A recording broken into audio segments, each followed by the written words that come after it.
പുതിയൊരു ക്ലാസ്സിലേക്ക് എല്ലാവർക്കും സ്വാഗതം. ഇന്ന് സ്റ്റാർട്ട് ചെയ്യാൻ പോകുന്നത് സ്ക്രീനിൽ കാണുന്ന പോലെ തന്നെ നമ്മുടെ S3 തേർഡ് സെമസ്റ്ററിൽ മെക്കാനിക്കൽ എഞ്ചിനീയറിംഗിൽ പഠിക്കാനുള്ള പ്രധാനപ്പെട്ട ഒരു പേപ്പറാണ് മെഷീൻ ഡ്രോയിങ്.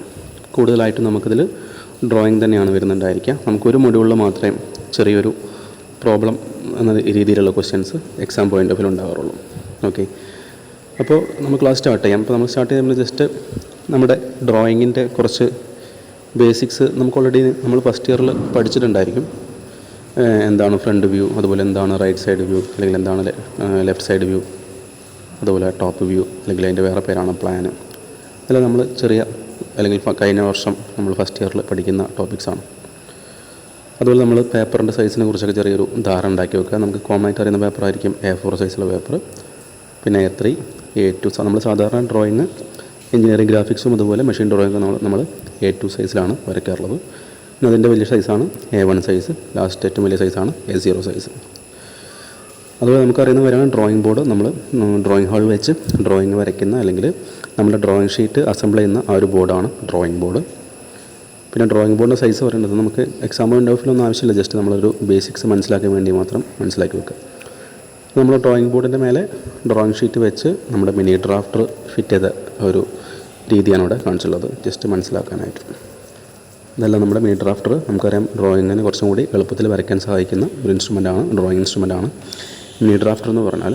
നമ്മളത് വെച്ച് നമുക്ക് ഈസി ആയിട്ട് കുറച്ച് സ്പീഡിൽ നമുക്ക് ഡ്രോയിങ്സ് വരയ്ക്കാൻ പറ്റും. കാരണം അതിൽ നമുക്ക് ആംഗിൾസ് സെറ്റ് ചെയ്യാനും അതുപോലെ പെട്ടെന്ന് നമുക്ക് പാരൽ ലൈൻസൊക്കെ ഒരേപോലെ കറക്റ്റായിട്ട് തന്നെ വരയ്ക്കാനുള്ള ഒരു അവസരം ആ ഒരു മിനി ഡ്രാഫ്റ്റർ ഉപയോഗിക്കുമ്പോൾ നമുക്ക് മനസ്സിലാക്കാൻ പറ്റും. ഓക്കെ, പിന്നെ പ്രധാനപ്പെട്ട ഒരു കാര്യം നമുക്ക് ലൈൻസാണ്. ഓക്കെ, ലൈൻസ് എന്ന് പറയുമ്പോൾ നമ്മൾ സാധാരണ ഡ്രോയിങ് വരയ്ക്കുമ്പോൾ നമ്മൾ തിക്ക് ലൈൻസും തിൻ ലൈൻസൊക്കെ ഉപയോഗിക്കാറുണ്ട്. അപ്പോൾ ഇതാണ് തിക്ക് ലൈൻ ഉദ്ദേശിക്കുന്നത്, ഇത് തിൻ ലൈനാണ്. പിന്നെ ഇതേപോലത്തെ ഡോട്ടർ ലൈൻസൊക്കെ നമ്മൾ ഉപയോഗിക്കാറുണ്ട്. അതുപോലെ continuous thin line with zigzag പോലത്തെ ലൈൻസ് നമ്മൾ ഉപയോഗിക്കാറുണ്ട്. അപ്പോൾ ഓരോന്നിനും ഓരോ ആപ്ലിക്കേഷൻസാണ് ഉണ്ടായിരിക്കുക. നമ്മൾ സാധാരണ ഡയമെൻഷൻ കാണിക്കുന്ന ലൈൻസൊക്കെ നമ്മൾ ഇവിടെ നോക്കി മനസ്സിലാവും. ഡയമെൻഷൻ ലൈന് തിൻ ലൈനാണ് നമ്മൾ ഉപയോഗിക്കുക. അതുപോലെ വിസിബിൾ ആയിട്ടുള്ള ഹെഡ്ജസും അല്ലെങ്കിൽ വിസിബിൾ ആയിട്ടുള്ള ഔട്ട് ലൈൻസൊക്കെ വരയ്ക്കാനായിട്ട് ഡ്രോയിങ്ങിൻ്റെ കണ്ടിന്യൂസ് തിക്ക് ലൈൻസ് ആയിരിക്കും ഉപയോഗിക്കുന്നതായിരിക്കും. പിന്നെ നമ്മൾ ഹിഡൻ ഒബ്ജക്റ്റിനൊക്കെ ഡിനോട്ട് ചെയ്യാൻ നമ്മൾ ഈ കാണുന്ന പോലത്തെ ഡാഷ്ഡ് തിക്ക് ലൈൻസ് നമ്മൾ യൂസ് ചെയ്യുന്നുണ്ടായിരിക്കും. ഓക്കെ, ജസ്റ്റ് ഇതെല്ലാം ബേസ് മനസ്സിലാക്കി വെക്കുക. അതുപോലെ സെൻറ്റർ ലൈൻസ് വരുന്നുണ്ട്. നമുക്ക് മിക്കവാറും എല്ലാ ഫിഗർ വരയ്ക്കുമ്പോൾ നമുക്ക് സെൻറ്റർ ലൈൻ ആവശ്യമുണ്ട്. അപ്പോൾ ഇവിടെ കാണുന്ന പോലെ ഇതാണ് നമ്മുടെ സെൻറ്റർ ലൈൻ.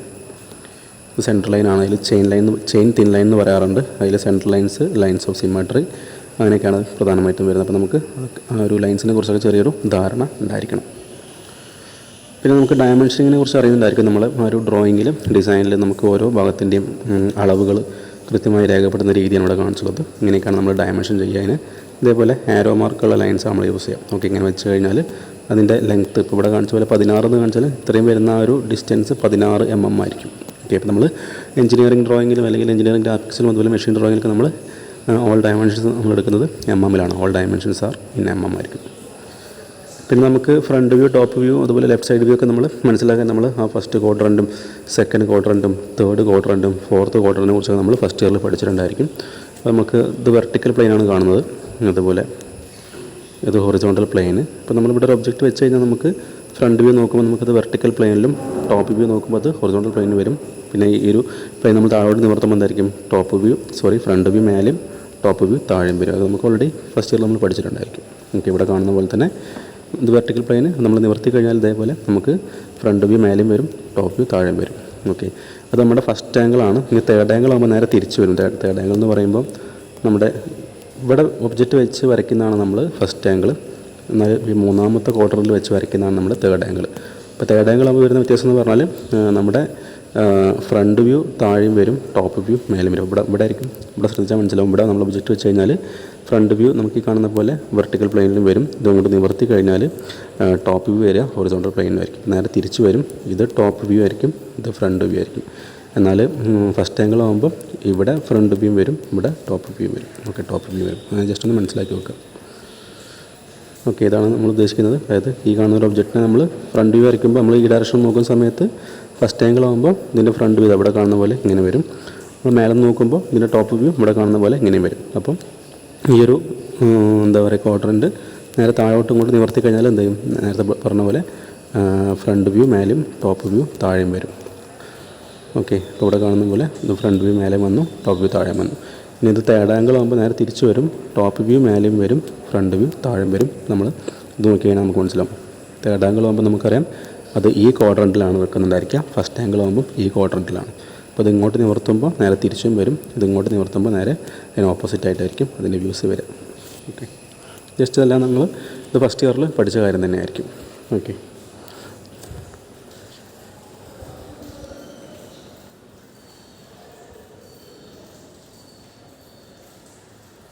പിന്നെ നമ്മൾ ഫസ്റ്റ് ആംഗിളിലും അതുപോലെ തേർഡ് ആംഗിളിലും ഉപയോഗിക്കുന്ന സിമ്പിൾസും അതനുസരിച്ച് മാറി വരും. നമ്മുടെ തേർഡ് ആംഗിളിൻ്റെ സിമ്പിൾ നമ്മൾ ഇതേപോലെ വരയ്ക്കാറുണ്ട്. അപ്പോൾ നമ്മുടെ തേർഡ് ആംഗിൾ ആകുമ്പോൾ നമ്മൾ ഈ രീതിയിലാണ് നമ്മൾ അറേഞ്ച് ചെയ്യുക. നമ്മൾ നേരത്തെ പഠിച്ച അതേ സിസ്റ്റം വെച്ചിട്ടാണ് ഇങ്ങനെ ഈ രീതി വന്നത്. കാരണം നമ്മൾ നോക്കിയാൽ മനസ്സിലാവും, നമ്മളെ തേർഡ് ആംഗിളിലാകുമ്പോൾ ഈ ഡയറക്ഷൻ നമ്മൾ നോക്കുന്ന സമയത്ത് അതിൻ്റെ ഫ്രണ്ട് വ്യൂ വരിക ഇതേപോലെ ആയിരിക്കും. ഇതിൻ്റെ ഫ്രണ്ട് വ്യൂ വരും. അപ്പോൾ ഇവിടെ കാണുന്ന പോലെ ഇത് ഫ്രണ്ട് വ്യൂ വരും. സൈഡ് വ്യൂ നമുക്ക് നോക്കുമ്പോൾ അതിൻ്റെ ഈ ലെഫ്റ്റ് സൈഡ് വ്യൂ വരുമ്പോൾ ഈ സൈഡിലും വരയ്ക്കേണ്ടി വരും. ഇനി ഫസ്റ്റ് ആംഗിൾ ആകുമ്പോൾ തേർഡ് ആംഗിൾ ആകുമ്പോൾ നേരെ തിരിച്ച് ഇതങ്ങോട്ടും തിരിച്ചിങ്ങോട്ടും വരും. ഓക്കെ, ജസ്റ്റ് അത് നമ്മൾ ഡ്രോയിങ് ഷീറ്റിൽ വരയ്ക്കുന്ന സമയത്ത് നമ്മൾ ആ ടൈറ്റിൽ ബ്ലോക്കിൽ രേഖപ്പെടുത്തേണ്ട കാര്യങ്ങളാണ്. പക്ഷെ അതൊന്നല്ല നമുക്ക് അത്ര ഇമ്പോർട്ടൻസ് ആയിട്ട് വേണ്ടത്. നമ്മൾ എക്സാം പോയിൻ്റ് ഓഫ് വ്യൂവിൽ അല്ലെങ്കിൽ മെഷീൻ ഡ്രോയിങ് പഠിക്കുന്ന സമയത്ത് നമുക്ക് എന്തൊക്കെയാണ് പ്രധാനമായിട്ടും ഓരോ മൊഡ്യൂളിലും പഠിക്കാനുള്ളത് നോക്കാം. ഓക്കെ, അപ്പോൾ ഇതിൽ നമുക്ക് സാധാരണ ഒരു തിയറി പേപ്പർ പോലെ തന്നെ 4 മൊഡ്യൂൾസാണ് നമ്മുടെ മെഷീൻ ഡ്രോയിങ്ങിലും ഉള്ളത്. ഇപ്പോൾ ഇവിടെ first module, second module, third module, അതുപോലെ ഫോർത്ത് മൊഡ്യൂൾ. ടോട്ടൽ നമുക്കറിയാം 75 മാർക്കിനായിരിക്കും എക്സാമിന് ക്വസ്റ്റ്യൻ ഉണ്ടായിരിക്കും. അപ്പോൾ ഇവിടെ ഓരോ മൊഡ്യൂളിലെയും ക്വസ്റ്റ്യൻ്റെ മാർക്കിൻ്റെ സ്പ്ലിറ്റപ്പ് ഇവിടെ കാണിച്ചിട്ടുണ്ട്. ഫസ്റ്റ് മൊഡ്യൂൾ നമുക്ക് 15 മാർക്കിൻ്റെ ക്വസ്റ്റ്യൻ ഉണ്ടായിരിക്കാം. അതുപോലെ സെക്കൻഡ് മൊഡ്യൂളിലും 15 മാർക്കിൻ്റെ ക്വസ്റ്റ്യൻ ആയിരിക്കും.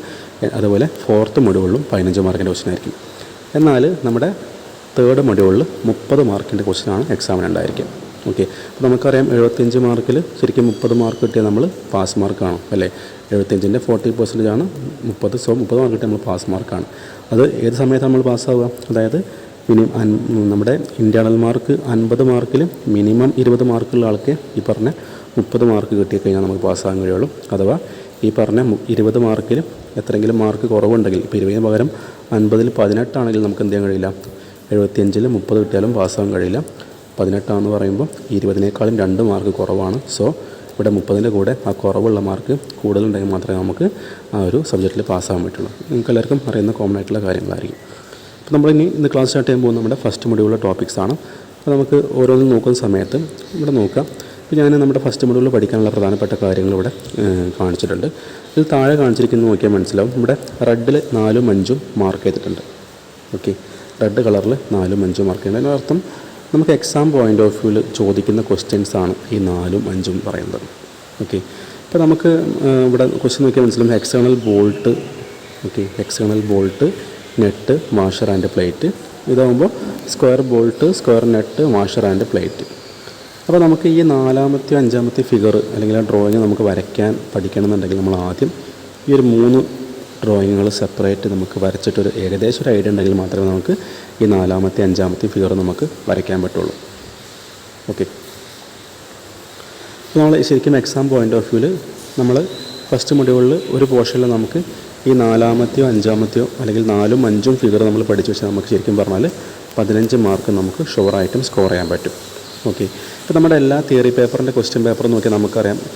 നമുക്ക് ഇപ്പോൾ തിയറിയിൽ സാധാരണ തിയറി പേപ്പറാണ്. ഇപ്പോൾ സ്ട്രെങ്ത് ഓഫ് മെറ്റീരിയൽസ് എന്ന് പറയുന്ന പേപ്പറാണെങ്കിൽ നമുക്കറിയാം 1 മാർക്കിൻ്റെ ക്വസ്റ്റ്യൻസ് 9 ഉണ്ടാവും. പിന്നെ 3 മാർക്കിൻ്റെ 10-11 ക്വസ്റ്റ്യൻ ഉണ്ടാവും. നമ്മൾ 10 ക്വസ്റ്റ്യൻ എഴുതിയാൽ മതി.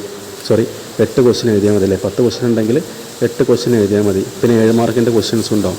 അപ്പോൾ ഇതിലൊക്കെ നമുക്ക് ഫസ്റ്റ് മൊഡ്യൂൾ, സെക്കൻഡ് മൊഡ്യൂൾ അല്ലെങ്കിൽ 4 മൊഡ്യൂളിൽ നിന്നായിരിക്കും ഓരോ ക്വസ്റ്റ്യൻസിനും മിക്കവാറും നമുക്ക് ചോയ്സ് ക്വസ്റ്റ്യൻസ് ഉണ്ടാകാറുണ്ട് അല്ലേ. ഒരു മൊഡ്യൂൾ തന്നെ നമുക്ക് 7 മാർക്കിൻ്റെ 2 ക്വസ്റ്റ്യൻസ് ഉണ്ടെങ്കിൽ നമുക്ക് അതിൽ ഏതെങ്കിലും ഒരു ക്വസ്റ്റ്യൻ മാത്രം നമ്മൾ അറ്റൻഡ് ചെയ്താൽ മതി. അതേപോലെ തന്നെ നമുക്ക് ഈ മെഷീൻ ഡ്രോയിങ്ങിൽ നമ്മൾ ശ്രദ്ധിച്ച് നോക്കാം. നമുക്കറിയാം ഇവിടെ 15 ഞാൻ പറഞ്ഞു, ഇവിടെ 15 മാർക്കിനാണ് ക്വസ്റ്റ്യൻ ചോദിക്കുന്നത് അല്ലേ ഫസ്റ്റ് മൊഡ്യൂളിന്. 15 മാർക്കിന് ക്വസ്റ്റ്യൻ എന്ന് പറയുമ്പോൾ 2 ക്വസ്റ്റ്യൻസ് ഉണ്ടായിരിക്കും. ഓക്കെ, 1, 2 എന്ന് പറഞ്ഞ ക്വസ്റ്റ്യൻ ഉണ്ടെങ്കിൽ 2ൻ്റെയും മാർക്ക് 15 മാർക്കാവും. നമ്മൾ എന്ത് ചെയ്താൽ മതി, 1 അല്ലെങ്കിൽ 2 നമ്മൾ ആൻസർ ചെയ്താൽ മതി. 1 or 2. ഓക്കെ, 1 അല്ലെങ്കിൽ 2ാമത്തെ ക്വസ്റ്റ്യൻ നമ്മൾ ആൻസർ ചെയ്താൽ മതി. അതേപോലെ നമുക്ക് സെക്കൻഡ് മൊഡ്യൂൾ എന്തായിരിക്കും, ഇതേപോലെ 2 ചോയ്സ് ഉണ്ടായിരിക്കും. അപ്പോൾ നമുക്ക് ഏതെങ്കിലും 1 മാത്രം അറ്റൻഡ് ചെയ്താൽ മതി. തേർഡ് മൊഡ്യൂളിൽ നമുക്ക് ഇതേപോലെ 2 ചോയ്സ് ഉണ്ടായിരിക്കും. ഫോർത്ത് മൊഡ്യൂളിലും നമുക്ക് 2 ചോയ്സ് ഉണ്ടായിരിക്കും. ഇതിനർത്ഥം എന്താണ്, നമുക്ക് എല്ലാ മൊഡ്യൂളിലും നമുക്ക് ഒരു പോർഷൻ നമുക്ക് ചോയ്സായിട്ട് ആൻസർ ചെയ്യാൻ പറ്റും. ഓക്കെ, പക്ഷേ തിയറി സാധാരണ പ്യുവർ തിയറി പേപ്പറിനേക്കാളും കുറച്ചും കൂടി നമുക്ക് പാസ്സാവാൻ എളുപ്പമുള്ളൊരു പേപ്പറാണ് മെഷീൻ ഡ്രോയിങ് എന്ന് പറയുന്നത്. സോ നമ്മൾ ശ്രദ്ധിക്കേണ്ട കാര്യം ഞാൻ പറഞ്ഞ പോലെ, ഇപ്പോൾ ഫസ്റ്റ് മൊഡ്യൂൾ നമ്മൾ പറഞ്ഞു രണ്ട് ക്വസ്റ്റ്യൻസ് ഉണ്ടെങ്കിൽ ക്വസ്റ്റ്യൻ 1 ക്വസ്റ്റ്യൻ 2 നമ്മൾ എന്ത് ചെയ്താൽ മതി, ഇതിൽ നേരത്തെ പറഞ്ഞ പോലെ ഏതെങ്കിലും ഒരു ക്വസ്റ്റ്യൻ അറ്റൻഡ് ചെയ്താൽ മതി. ഇവിടെ മനസ്സിലാക്കേണ്ട കാര്യം, നമ്മൾ ഫസ്റ്റ് മൊഡ്യൂൾ പഠിക്കുന്ന സമയത്ത് നേരത്തെ പറഞ്ഞ പോലെ തന്നെ നമ്മുടെ ക്വസ്റ്റ്യൻ 1 അല്ലെങ്കിൽ ക്വസ്റ്റ്യൻ 2 എന്ന് പറയുന്നത് എന്തായിരിക്കും, ഈ കാണിച്ചിരിക്കുന്ന 2 ക്വസ്റ്റ്യൻസിൽ ഏതെങ്കിലും ഒരു ക്വസ്റ്റ്യൻ ആയിരിക്കും നമ്മുടെ ഫസ്റ്റ് മൊഡ്യൂളിൽ നിന്ന് ഉണ്ടായിരിക്കുന്ന ക്വസ്റ്റ്യൻ എന്ന് പറഞ്ഞാൽ. ഓക്കെ, അതായത് ഈ കാണിച്ചിരിക്കുന്ന 4, 5 എന്ന് പറയുന്ന ഈ 2 ഫിഗറിൽ ഏതെങ്കിലും ഒരു ഫിഗറായിരിക്കും നമുക്ക് എക്സാം പോയിൻ്റ് ഓഫ് വ്യൂവിൽ ഒരു ക്വസ്റ്റ്യൻ ആയിട്ട് ചോദിക്കുന്നുണ്ടായിരിക്കാം. അതേപോലെ ആ ഫസ്റ്റ് മൊഡ്യൂളിൻ്റെ ചോയ്സ് ക്വസ്റ്റ്യൻ ആയിട്ട് നമുക്ക് ഇവിടെ കാണുന്ന ഈ ഒരു 4 ഓക്കെ, ഈ ഒരു 4 ഫിഗറിൽ ഏതെങ്കിലും ഒരു ഫിഗറായിരിക്കും നമുക്ക് അതിൻ്റെ ചോയ്സ് ക്വസ്റ്റ്യൻ ആയിട്ടുണ്ടായിരിക്കാം. ഓക്കെ, പറഞ്ഞ് മനസ്സിലായി വിചാരിക്കുന്നു. ഫസ്റ്റ് മൊഡ്യൂളിൽ 2 ക്വസ്റ്റ്യൻസ് ഉണ്ടെങ്കിൽ ഒരു ക്വസ്റ്റ്യൻ ഇപ്പോൾ സ്ക്രീനിൽ കാണുന്ന ഈ 4 ഫിഗറിൽ ഏതെങ്കിലും ഒരു ഫിഗറോ അതല്ലെങ്കിൽ ഒരു ക്വസ്റ്റ്യൻ ഈ സ്ക്രീനിൽ കാണുന്ന ഈ 2 ക്വസ്റ്റ്യൻസിൽ ഏതെങ്കിലും ഒരു ക്വസ്റ്റ്യൻ ആയിരിക്കും ഉണ്ടായിരിക്കാം. അപ്പോൾ നിങ്ങൾക്ക് ചിലപ്പോൾ ഒരു കാര്യം ഇപ്പോൾ മനസ്സിലായിട്ടുണ്ടായിരിക്കും, നമ്മൾ പഠിക്കുന്ന സമയത്ത് എക്സാം പോയിൻ്റ് ഓഫ് വ്യൂ എന്ത് ചെയ്താൽ മതി, ഒന്നെങ്കിൽ മൊഡ്യൂൾ 1 ഈ ഒരു ടോപ്പിക്കോ അല്ലെങ്കിൽ എന്ത് ചെയ്യുക, നമ്മൾ മൊഡ്യൂൾ 1 ഈ ഒരു ടോപ്പിക്കോ പഠിച്ചു വെച്ചാൽ നമുക്ക് എന്ത് ചെയ്യാൻ പറ്റും, എക്സാം പോയിൻ്റ് ഓഫ് വ്യൂവിൽ ആ ഫസ്റ്റ് മൊഡ്യൂളിൽ 15 മാർക്കിനെ കുറിച്ച് നമുക്ക് ഈസി ആയിട്ട് അറ്റൻഡ് ചെയ്യാൻ പറ്റും. അതിൻ്റെ അർത്ഥം എന്താണ്, നമ്മൾ ഒന്നെങ്കിൽ ഇത് മാത്രം പഠിക്കുക, ഇതിൽ കാണുന്ന 4 ഫിഗർ മാത്രം വരയ്ക്കാൻ പഠിക്കുക, നമുക്ക് 15 മാർക്ക് സേഫായിട്ട് സ്കോർ ചെയ്യാൻ പറ്റും. അതല്ലെങ്കിൽ എന്ത് ചെയ്യുക, ഈ ടോപ്പിക്ക് പഠിക്കേണ്ട ആവശ്യമില്ല, എന്ത് ചെയ്താൽ മതി, നമ്മൾ ഈ കാണുന്ന 2 ഫിഗർ മാത്രം പഠിക്കുക, നമുക്ക് എന്ത് ചെയ്യാൻ പറ്റും, ഫസ്റ്റ് മൊഡ്യൂളിൽ നിന്ന് 15 മാർക്ക് നമുക്ക് സ്കോർ ചെയ്യാൻ പറ്റും. ഇതാണ് നമുക്ക് ജസ്റ്റ് ഒരു ബേസായിട്ട് നമുക്ക് മെഷീൻ ഡ്രോയിങ്ങിൽ ജസ്റ്റ് നമ്മുടെ മൊഡ്യൂൾ 1 കേസിൽ പറയാനുള്ളത്. ഇനി അതേപോലെ നമുക്ക് മൊഡ്യൂൾ 2 നോക്കുകയാണെങ്കിൽ, ഓക്കെ, നമ്മുടെ സെക്കൻഡ് മൊഡ്യൂൾ നോക്കുകയാണെങ്കിൽ മൊഡ്യൂൾ 2 ഇവിടെ നോക്കിക്കഴിഞ്ഞാൽ നമുക്ക് മനസ്സിലാവും, ഒരു ചാപ്റ്ററിലുള്ള ക്വസ്റ്റ്യൻസ് പറഞ്ഞാൽ നമുക്ക് ഒരു 4 or 5 ഫിഗർ നമുക്ക് വരച്ച് പഠിക്കാനുണ്ടായിരിക്കും. അപ്പോൾ സെക്കൻഡ് മൊഡ്യൂളിൽ ഒരു ക്വസ്റ്റ്യൻ എന്ന് പറഞ്ഞാൽ ഈ കാണുന്ന 5 ഫിഗറിൽ ഏതെങ്കിലും ഒരു ഫിഗറായിരിക്കും നമുക്ക് എക്സാം പോയിൻ്റ് ഓഫ് വ്യൂ വരയ്ക്കാണ്ടായിരിക്കാം. അതുപോലെ ഇതിൻ്റെ ചോയ്സ് ക്വസ്റ്റ്യൻ എന്ന് പറയുന്നത് എന്തായിരിക്കും, ഞാൻ നേരത്തെ പറഞ്ഞ പോലെ ഇതിലൊരു പ്രോബ്ലമാറ്റിക് ഏരിയ വരുന്നുണ്ട്, ഒരു പ്രോബ്ലം സോൾവ് ചെയ്യാനുള്ള ഒരു ഫിറ്റ്സ് ആൻഡ് ടോളറൻസ് പറയുന്ന ടോപ്പിക്ക് വരുന്നുണ്ട്. ഓക്കെ, അപ്പോൾ ഈ ഒരു പോർഷൻ എന്നായിരിക്കും നമുക്ക് മൊഡ്യൂൾ 2 ചോയ്സ് ക്വസ്റ്റ്യൻ ഉണ്ടായിരിക്കാം. ഓക്കെ, അതിൻ്റെ അർത്ഥം നമ്മൾ ഒന്നെങ്കിൽ ഈ പ്രോബ്ലം ചെയ്യാനോ പഠിക്കുക, അതല്ലെങ്കിൽ എന്ത് ചെയ്യുക, നേരത്തെ കാണിച്ചിട്ടുള്ള ആ ഒരു 4-5 ഫിഗറിൽ 4-5 ഫിഗർ എന്ത് ചെയ്യുക, നമ്മൾ പഠിച്ചു വെച്ചാൽ നമുക്ക് സെക്കൻഡ് മൊഡ്യൂളിലെയും നമുക്ക് എന്ത് ചെയ്യാൻ പറ്റും, 15 മാർക്ക് നമുക്ക് സ്കോർ ചെയ്യാൻ പറ്റും. അതിൻ്റെ അർത്ഥം ഒന്നെങ്കിൽ ഈ പോർഷൻസ് മാത്രം പഠിക്കുക, അല്ലെങ്കിൽ എന്ത് ചെയ്യുക, ഈ പോർഷൻസ് പഠിക്കാണ്ട് ആ പ്രോബ്ലം ചെയ്യാൻ മാത്രം പഠിച്ചാൽ നമുക്ക് ആ ഒരു സ്കോർ ചെയ്യാൻ പറ്റും. ഓക്കെ, ഇനി ഇതേപോലെ തന്നെ തേർഡ് മൊഡ്യൂളാകുമ്പോൾ സെയിം ഇവിടെ നോക്കിയാൽ മനസ്സിലാവും. തേർഡ് മൊഡ്യൂളിൽ മൊത്തം നമുക്കൊരു 6 ഫിഗറാണ് വരച്ച് പഠിക്കാണ്ടായിരിക്കാം. നമ്മൾ പറഞ്ഞ പോലെ നമുക്ക് 30 മാർക്കിൻ്റെ ക്വസ്റ്റ്യൻ വരുന്നത് എവിടെ നിന്നാണ്, തേർഡ് മൊഡ്യൂളിൽ നിന്നാണ് നമുക്ക് 30 മാർക്കിൻ്റെ ക്വസ്റ്റ്യൻസ് ചോദിക്കുന്നത്. അപ്പോൾ ഇതിൽ ഞാൻ 2 കളറായിട്ട് കാണിച്ചിട്ടുണ്ട്, ഗ്രീനിലും റെഡിലും കാണിച്ചിട്ടുണ്ട്. അപ്പോൾ നമ്മൾ ഈ കാണിച്ചിരിക്കുന്ന 3 ഫിഗറിൽ ഏതെങ്കിലും ഒരു ഫിഗറായിരിക്കും നമുക്ക് ക്വസ്റ്റ്യൻ പേപ്പറിലുണ്ടായിരിക്കാം. അതിൻ്റെ ചോയ്സ് ക്വസ്റ്റ്യനായിട്ട് താഴെയുള്ള 4, 5, 6 ഈ ഫിഗറിൽ ഏതെങ്കിലും ഒരു ഫിഗറായിരിക്കും ചോയ്സ് ക്വസ്റ്റ്യനായിട്ട് ഉണ്ടായിരിക്കാം. അപ്പോൾ നിങ്ങൾക്കൊരു കാര്യം മനസ്സിലായിട്ടുണ്ടായിരിക്കും, എന്താണ്, ഒന്നെങ്കിൽ നമ്മൾ എന്ത് ചെയ്യുക, ഈ 3 ഫിഗർ മാത്രം പഠിച്ചാൽ നമുക്ക് 30 മാർക്ക് ഉറപ്പിക്കാൻ പറ്റും. അതല്ലെങ്കിൽ എന്ത് ചെയ്യുക, ഈ 3 ഫിഗർ പഠിക്കാണ്ട് ഈ 3 ഫിഗർ മാത്രം പഠിച്ചാൽ നമുക്ക് എന്ത് ചെയ്യാൻ പറ്റും, ഈ പറഞ്ഞ പോലെ 30 മാർക്ക് നമുക്ക് സ്കോർ ചെയ്യാൻ പറ്റും. അപ്പോൾ നിങ്ങൾ എന്ത് ചെയ്യണം, ആ രീതിയിലായിരിക്കണം നിങ്ങൾ എക്സാം പോയിൻ്റ് ഓഫ് വ്യൂവിൽ പഠിച്ചിരിക്കേണ്ടത്. ഓക്കെ, അപ്പോൾ ശരിക്കും പറഞ്ഞാൽ നമുക്ക് കുറഞ്ഞ സമയം കൊണ്ട് എന്ത് ചെയ്യാം, മാക്സിമം എല്ലാ മൊഡ്യൂളിലും മാർക്ക് നേടുന്ന രീതിയിലുള്ള കാര്യമാണ് ഞാൻ പറയുന്നത്. ശരിക്കും എന്ത് ചെയ്യണം, പഠിക്കുന്ന സമയത്ത് നമ്മൾ എന്ത് ചെയ്യണം, എല്ലാം നമ്മൾ ഡ്രോയിങ് വരച്ച് പഠിക്കുമ്പോൾ 6 വരച്ച് പഠിച്ചാൽ നമുക്ക് ഭാവിയിൽ ഉപകാരപ്പെടും. പക്ഷേ എക്സാം പോയിൻ്റ് ഓഫ് വ്യൂവിൽ പറഞ്ഞ പോലെ നമ്മൾ എന്ത് ചെയ്യുക, ചോയ്സ് ക്വസ്റ്റ്യൻ അനുസരിച്ച് എന്ത് ചെയ്യുക, നമ്മൾ പഠിച്ച് വെച്ചാൽ നമുക്ക് കുറഞ്ഞ സമയം കൊണ്ട് മൊഡ്യൂൾസ് അല്ലെങ്കിൽ ടോപ്പിക്സ് കംപ്ലീറ്റ് ചെയ്യാനും പറ്റും, മാക്സിമം മാർക്ക് നമുക്ക് എക്സാമിൽ സ്കോർ ചെയ്യാനും പറ്റും. ഓക്കെ, ഇനി അതുപോലെ നമുക്ക് 4ാമത്തെ മൊഡ്യൂളിൽ വരുന്ന ക്വസ്റ്റ്യൻസാണ് ഇവിടെ നോക്കുക. 4ാമത്തെ മൊഡ്യൂളിൽ നമുക്ക് ഏകദേശം ഒരു 3ഓളം ഫിഗേഴ്സാണ് നമുക്ക് ശരിക്കും പഠിക്കാനുണ്ടായിരിക്കുക. അപ്പോൾ ഇതിൽ ശരിക്കും ഈ 3 ഫിഗറും പഠിച്ച് ഞാൻ നേരത്തെ പറഞ്ഞ പോലെ തന്നെ നമുക്ക് ആ ഒരു 15 മാർക്ക് നമുക്ക് ഷുവറായിട്ട് നമുക്ക് ഗെയിൻ ചെയ്യാൻ പറ്റും. ഓക്കെ, ഇതിലധികം ഫിഗർ വരുന്നില്ല, നമുക്ക് വളരെ കുറച്ച് ഫിഗർ മാത്രമേ വരുന്നുള്ളൂ. സാധാരണ ഇതിൽ നമുക്ക് ഈ കാണുന്ന ഈ 3 ഫിഗർ ഏതെങ്കിലും ഫിഗർ തന്നെയാണ് നമുക്ക് പരസ്പരം തിരിച്ചും മറിച്ച് നമുക്ക് ചോയ്സ് ക്വസ്റ്റനായിട്ട് ചോദിക്കാറുള്ളത്. സോ നമുക്ക് ആ 3 പഠിച്ചത് നമ്മൾ സേഫാണ് ആ ഒരു മൊഡ്യൂളിൻ്റെ കാര്യത്തിൽ. ഓക്കെ, അപ്പോൾ നിങ്ങൾക്ക് മെഷീൻ ഡ്രോയിങ്ങിൽ ഏകദേശം ഒരു ബേസ്, അതായത് നമ്മളെങ്ങനെയാണ് ഈ ഒരു മെഷീൻ ഡ്രോയിങ് സബ്ജക്റ്റ് പഠിക്കേണ്ടതെന്നുള്ളൊരു ഏകദേശം ഒരു ഐഡിയ കിട്ടിയിട്ടുണ്ടായിരിക്കും. ഓക്കെ, നമ്മൾ ഇന്നത്തെ ക്ലാസ് സ്റ്റാർട്ട് ചെയ്യാൻ പോകുന്നത് നമ്മുടെ മൊഡ്യൂൾ 1 ആണ്. മൊഡ്യൂൾ 1 നേരത്തെ പറഞ്ഞ പോലെ നമുക്ക് എക്സാം പോയിൻ്റ് ഓഫ് വ്യൂ ഈ 2 ഏതാണെങ്കിലും ആണ് ഒരു ക്വസ്റ്റ്യൻ ആയിട്ടുണ്ടായിരിക്കുക. പക്ഷെ നമ്മൾ ഈ 2 വരയ്ക്കണം, നമ്മൾ എന്ത് ചെയ്യണം, ആദ്യം ഇതൊക്കെ വരയ്ക്കാനുള്ള ഏകദേശം ഒരു ധാരണ നമുക്ക് ഉണ്ടായിരിക്കണം. ഓക്കെ, നമുക്ക് നോക്കാം. ആദ്യം നമുക്ക് പഠിക്കേണ്ടതായിരിക്കും ഹെക്സഗണൽ നെറ്റാണ്, പിന്നെ സ്ക്വയർ നെറ്റ്, പിന്നെ ഹെക്സഗണൽ ബോൾട്ട്. ഓക്കെ, അതിനെക്കുറിച്ച് നമുക്ക് വരയ്ക്കാൻ പഠിച്ചാൽ നമുക്ക് പറഞ്ഞ പോലെ ക്വസ്റ്റ്യൻ നമുക്ക് അറ്റൻഡ് ചെയ്യാൻ പറ്റും. ഓക്കെ, അപ്പോൾ നമുക്ക് എല്ലാവർക്കും അറിയുന്ന കാര്യമാണ് നെറ്റ് ആൻഡ് ബോൾട്ട് എന്ന് പറയുന്ന ആ ഒരു ഫാസ്റ്റനിങ് മെത്തേഡ്. നമുക്കറിയാം പെർമനൻറ്റ് ജോയിൻസും ഉണ്ട്, അതുപോലെ ടെമ്പററി ജോയിൻസും ഉണ്ട്. അപ്പോൾ ഈ പറഞ്ഞ ടെമ്പററി ജോയിൻസിൽ വരുന്ന ഒരു ഫാസ്റ്റനിങ് അല്ലെങ്കിൽ ഒരു ജോയിനിങ് മെത്തേഡാണ് നമ്മൾ പറയുന്ന ഈ നെറ്റ് ആൻഡ് ബോൾട്ട് എന്ന് പറയുന്നത്. അപ്പോൾ നമുക്കിവിടെ ഫിഗറിൽ കാണുന്ന പോലെ നമുക്ക് നെറ്റാണെന്നുള്ള കാര്യം എല്ലാവർക്കും അറിയുന്നുണ്ടായിരിക്കും. സാധാരണ ഇതിൽ നമുക്ക് നെറ്റ് സ്ക്വയർ നെറ്റ് ഉണ്ടാകാറുണ്ട്, അതുപോലെ ഹെക്സഗണൽ ഷേപ്പിൽ നെറ്റൊക്കെ ഉണ്ടാകാറുണ്ട്. അപ്പോൾ നമുക്ക് ആ ഒരു നെറ്റിൻ്റെ ഷേപ്പ് എന്താണോ അതനുസരിച്ചായിരിക്കും നമുക്ക് ആ ഒരു നെറ്റിൻ്റെ പേര് വന്നിരിക്കുന്നുണ്ടായിരിക്കും. അപ്പോൾ ഇവിടെ സ്ക്രീനിൽ കാണുന്നത് 2 തരത്തിലുള്ള നെറ്റ് കാണുന്നുണ്ട്. ഇപ്പോൾ നോക്കിയാൽ നമുക്കറിയാം അത് ഒരു ഹെക്സഗൺ ഷേപ്പാണ്, സോ അത് ഹെക്സഗണൽ നെറ്റാണ്. എന്നാൽ ഇവിടെ നോക്കിയാൽ നമുക്ക് മനസ്സിലാവും ഇതൊരു സ്ക്വയർ നെറ്റാണ്, സോ അതിൻ്റെ പേര് സ്ക്വയർ നെറ്റ്. സ്ക്വയർ ഷേപ്പാണ്, സോ അതിൻ്റെ പേര് സ്ക്വയർ നെറ്റായിരിക്കും. ഇപ്പോൾ നെറ്റിൻ്റെ സെൻറ്ററിലായിട്ട് നമുക്കറിയാം ഹോൾ ഉണ്ടായിരിക്കും, ഹോളിൻ്റെ അകത്ത് ത്രെഡും കൊടുത്തിട്ടുണ്ടായിരിക്കും. ഓക്കെ, അപ്പോൾ നമുക്ക് നെറ്റിനെ കുറിച്ച് ജസ്റ്റ് ബേസിക്സ് നമുക്ക് ഓൾറെഡി അറിയുന്ന കാര്യം ജസ്റ്റ് എന്ത് ചെയ്യാൻ മനസ്സിലാക്കി പോകും. ഇനി ഇവിടെ കാണുന്ന നമുക്കറിയാം എന്താണ് നമ്മുടെ ഹെക്സഗണൽ ഹെഡായിട്ടുള്ള ബോൾട്ടാണ്. അതായത് ഇതിൻ്റെ ഹെഡിൻ്റെ ഷേപ്പ് എന്താണോ അതനുസരിച്ചാണ് ബോൾട്ടിൻ്റെയും പേര് വരിക. ഇത് ഹെക്സഗണൽ ഷേപ്പാണ്, സോ അത് നമുക്ക് ഹെക്സഗണൽ ബോൾട്ട് എന്ന് വിളിക്കാൻ പറ്റും. നമ്മൾ ഓൾറെഡി പഠിച്ചു, ഇത് നമ്മുടെ ഹെക്സഗണൽ നെറ്റാണ്. അതുപോലെ നമുക്ക് ഇത് സ്ക്വയർ ഹെഡുള്ള ബോൾട്ട് ആകുമ്പോൾ എന്തായിരിക്കും, ഇത് ഷേപ്പ് സ്ക്വയർ ഹെഡാണ്, സോ സ്ക്വയർ ഹെഡുടെ ബോൾട്ട് നമുക്ക് വിളിക്കാൻ പറ്റും. ഓക്കെ, അതുപോലെ നമുക്ക് ഇത് സ്ക്വയർ ഷേപ്പിൽ നെറ്റാകുമ്പോൾ അതിൻ്റെ പേര് സ്ക്വയർ നെറ്റായിരിക്കും. നേരത്തെ പഠിച്ച പോലെ തന്നെ ഇതിൻ്റെ അകത്ത് ത്രെഡ് ഉണ്ടായിരിക്കും, ഹോൾ ഉണ്ടായിരിക്കും, ഹോളിനകത്ത് ത്രെഡ് ഉണ്ടായിരിക്കും. ഓക്കെ, നമ്മൾ ആദ്യം പഠിക്കാൻ പോകുന്നത് നമ്മൾ ഇതേപോലെ ഒരു ഹെക്സഗണൽ നെറ്റ് വരയ്ക്കാനായിട്ടാണ്. ഓക്കെ,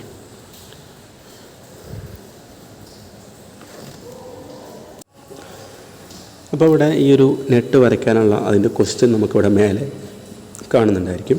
നോക്കുക, draw 3 views of a hexagonal nut for M30 bolt. Insert all dimensions of the nut in terms of the bolt diameter. ഇപ്പോൾ ക്വസ്റ്റ്യനിൽ പറഞ്ഞിരിക്കുന്നത് ഒരു ഹെക്സഗണൽ നെറ്റിൻ്റെ 3 വ്യൂസ് വരയ്ക്കണം. അപ്പോൾ നമുക്കറിയാൻ പറ്റും 3 വ്യൂസ് എന്ന് പറയുമ്പോൾ ഒന്ന് ഫ്രണ്ട് വ്യൂ, ഒന്ന് എൻഡ് വ്യൂ അല്ലെങ്കിൽ സൈഡ് വ്യൂ എന്ന് പറയാം, ഒന്ന് ടോപ്പ് വ്യൂ അല്ലെങ്കിൽ പ്ലാനാണ്.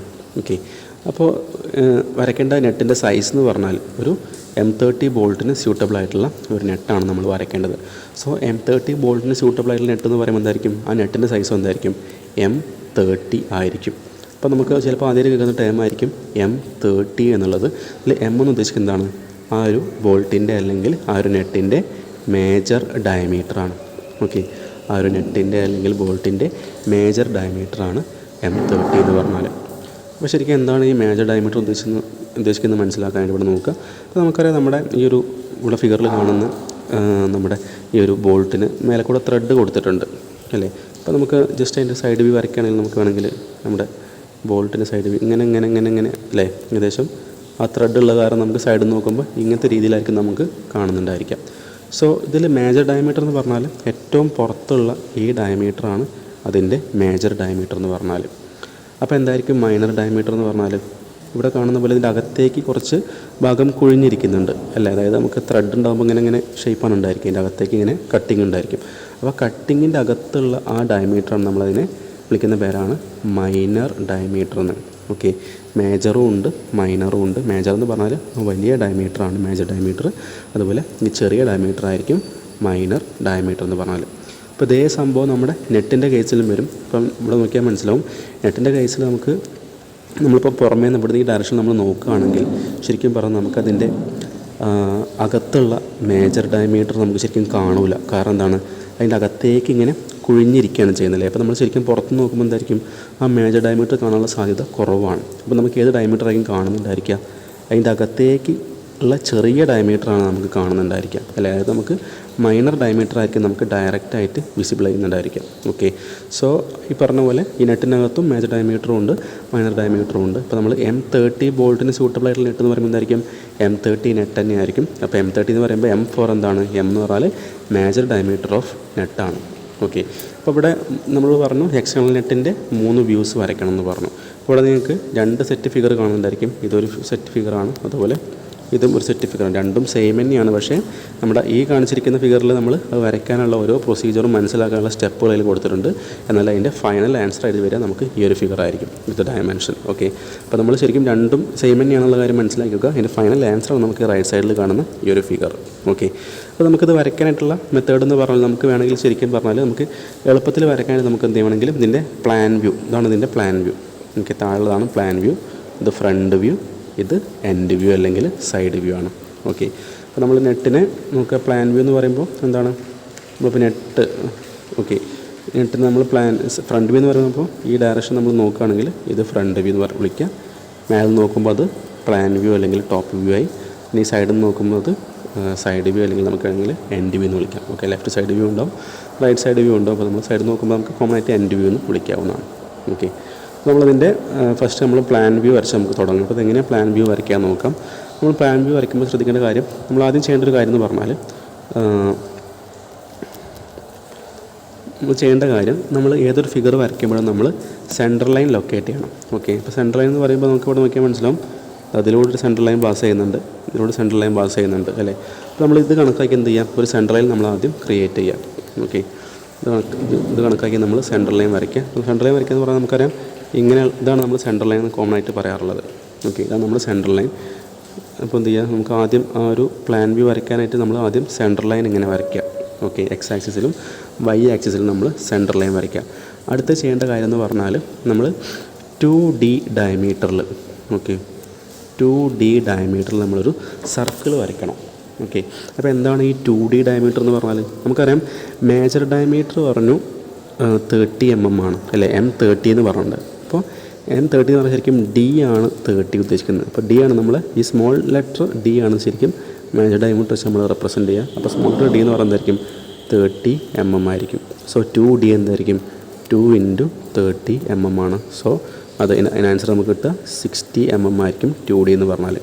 ഇപ്പോൾ 2D ഡയമീറ്ററിൽ ഒരു സർക്കിൾ വരയ്ക്കണം. അപ്പോൾ നമ്മൾ എന്ത് ചെയ്യുക, ഇങ്ങനെ എക്സ് ആക്സിസിലും വൈ ആക്സിസിലും നമ്മൾ സെൻട്രൽ ലൈൻ വരച്ചിട്ടുണ്ട്. നമ്മൾ എന്ത് ചെയ്യാം, ഈ കാണുന്ന സെൻറ്ററിൽ നിന്ന് എന്ത് ചെയ്യുക, നമ്മൾ കോമ്പസിൻ്റെ പോയിൻ്റർ വെക്കുക.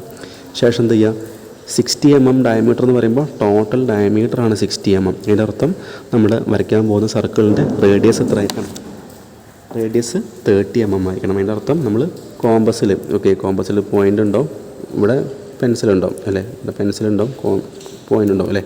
നമ്മൾ ശരിക്കും എന്ത് ചെയ്യണം, നമ്മൾ കോമ്പസിൽ ഈ ഡിസ്റ്റൻസ് നമ്മൾ 30 ആണ് എടുത്ത് വെക്കേണ്ടത്. എന്നാലും നമ്മൾ എന്ത് ചെയ്യണം, നമ്മൾ വരയ്ക്കുന്ന സമയത്ത് അത് 60 mm നമുക്ക് സർക്കിൾ വരയ്ക്കാൻ പറ്റുള്ളൂ. സോ നമ്മൾ കോമ്പസിൽ 30 mm സെറ്റ് ചെയ്യാൻ ശേഷം എന്ത് ചെയ്യാം, ഇത് സെൻറ്റർ ആക്കിയിട്ട് നമ്മളൊരു സർക്കിൾ ഇവിടെ വരയ്ക്കാം. ഓക്കെ, 60 mm ഡയമീറ്ററിൽ നമ്മളിവിടെ സർക്കിൾ വരയ്ക്കാം. ഓക്കെ, ഇനി സർക്കിൾ വരച്ച ചെയ്യേണ്ട അടുത്ത കാര്യം എന്ന് പറഞ്ഞാൽ സെയിം കോമ്പസ് ഉപയോഗിച്ച് നമ്മൾ എന്ത് ചെയ്യണം, സെയിം അളവിൽ അതായത് 30 mm റേഡിയസിൽ നമ്മൾ എന്ത് അല്ലെങ്കിൽ 60 mm ഡയമീറ്ററിൽ നമ്മൾ സർക്കിൾ വരയ്ക്കാൻ വേണ്ടി നമ്മൾ കോമ്പസ് സെറ്റ് ചെയ്തു. ഇതിനർത്ഥം 30 mm സർക്കിൾ സെറ്റ് ചെയ്യാൻ വേണ്ടി നമ്മൾ കോമ്പസ് സെറ്റ് ചെയ്തുള്ളത്. ആ സെയിം 30 mm നമ്മൾ എന്ത് ചെയ്യുക, കോമ്പസിൻ്റെ പോയിൻ്റർ നമ്മൾ ഇവിടെ പ്ലേസ് ചെയ്യുക. നമുക്ക് ഇവിടെ പ്ലേസ് ചെയ്യുക, അല്ലെങ്കിൽ ഇവിടെ പ്ലേസ് ചെയ്യുക, അല്ലെങ്കിൽ ഇവിടെ പ്ലേസ് ചെയ്യുക, അല്ലെങ്കിൽ ഇവിടെ പ്ലേസ് ചെയ്യുക. നമുക്ക് 4 കോർണറിലും പ്ലേസ് ചെയ്യേണ്ട ആവശ്യകത ഉണ്ട്. നമ്മൾ എന്താ ചെയ്യേണ്ടത് വെച്ചാൽ ആദ്യം ഈ പറഞ്ഞ പോലെ ഒരു കോർണറിൽ പ്ലേസ് ചെയ്യുക. ശേഷം എന്ത് ചെയ്യുക, നമ്മൾ കോമ്പസിൻ്റെ പോയിൻ്റർ ഇവിടെ വെക്കുക. നമ്മൾ പെൻസിൽ കൊണ്ട് എന്ത് ചെയ്യുക, ഇതിന് മേലെ ഒരു ലൈന് കട്ട് ചെയ്യുക. സെയിം ഈ ഡയറക്ഷനിലും ഒരു ലൈന് കട്ട് ചെയ്യുക. ഓക്കെ, അതേപോലെ നമ്മൾ പോയിൻ്റർ ഇവിടെ വെക്കുക. എന്ത് ചെയ്യുക, ഇതേപോലെ ഇവിടെ ഒരു ലൈന് കട്ട് ചെയ്യുക. അതുപോലെ ഈ ഡയറക്ഷനിലും ഒരു ലൈന് കട്ട് ചെയ്യാം. നമ്മളത് എന്തിനാണ് ചെയ്തതെന്ന് വെച്ചാൽ നമുക്ക് ഈ ഒരു സർക്കിളിൻ്റെ അകത്ത് നമ്മുടെ ഹെക്സഗണൽ നെറ്റിൻ്റെ ഔട്ട്ലൈൻ വരയ്ക്കണം, ഹെക്സഗൺ ഷേപ്പ് വരയ്ക്കണം. അപ്പോൾ നമ്മൾ ഇവിടെ നമുക്ക് ഇവിടെ ഒരു പോയിൻ്റ് കിട്ടി, ഇതൊരു പോയിൻ്റാണ്, ഇതൊരു പോയിൻ്റാണ്, ഇതൊരു പോയിൻ്റാണ്, ഇതൊരു പോയിൻ്റാണ്, ഇതൊരു പോയിൻ്റാണ്. നമ്മൾ ഈ 6 പോയിൻറ്റും കൂട്ടിച്ചേർത്ത് നമ്മൾ എന്ത് ചെയ്യണം, അതിൻ്റെ അകത്ത് നമുക്ക് ഹെക്സഗൺ വരയ്ക്കാൻ പറ്റും. അതിൻ്റെ അർത്ഥം ശ്രദ്ധിക്കാം, നമ്മളെങ്ങനെയാണ് 6 പോയിൻ്റ് കൂട്ടാൻ നോക്കാൻ നമ്മൾ കൂട്ടി യോജിപ്പിക്കുക വെച്ചാൽ നമുക്ക് മറ്റൊരു കളറിൽ വരയ്ക്കാം. ഈ പോയിൻറ്റും ഈ പോയിൻറ്റും തമ്മിൽ കൂട്ടിമുട്ടിക്കുക. അതുപോലെ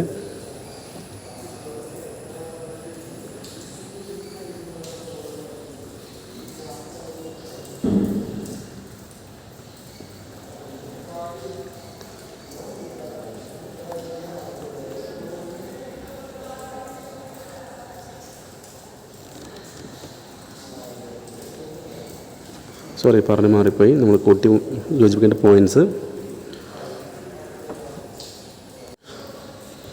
ഓക്കെ, നമ്മൾ പറഞ്ഞ പോലെ തന്നെ ഇവിടെ പോയിൻറ്റ്സ് തമ്മിൽ മീറ്റ് ചെയ്യണം. അതായത് ഇതിനകത്ത് ഈ 2 പോയിൻറ്റ്സ് തമ്മിൽ മീറ്റ് ചെയ്യാം. ഓക്കെ, ഇങ്ങനെ ഒരു ലൈന് കിട്ടും.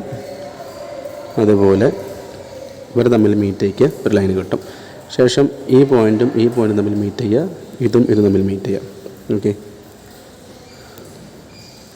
അതേപോലെ നമുക്ക് ഈ സൈഡിലെ ഈ 2 പോയിൻറ്റ്സ് തമ്മിൽ മീറ്റ് ചെയ്യണം, കോർണറും അതുപോലെ ഇത് തമ്മിൽ മീറ്റ് ചെയ്യണം. നമുക്ക് ഇതിൻ്റെ അകത്ത് ആദ്യം വരച്ച 2D സർക്കിളിനകത്ത് നമുക്ക് ഹെക്സഗൺ ഷേപ്പ് നമുക്ക് ജനറേറ്റ് ചെയ്യാൻ പറ്റും.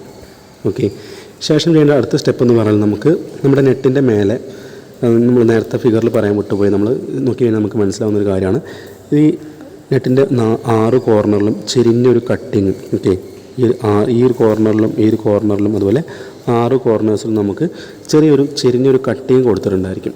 ഓക്കെ, ആ കട്ടിങ് കൊടുത്ത കാരണം തന്നെ നമ്മൾ സാധാരണ ചാംഫർ എഡ്ജ് എന്നാണ് പറയാറുള്ളത്.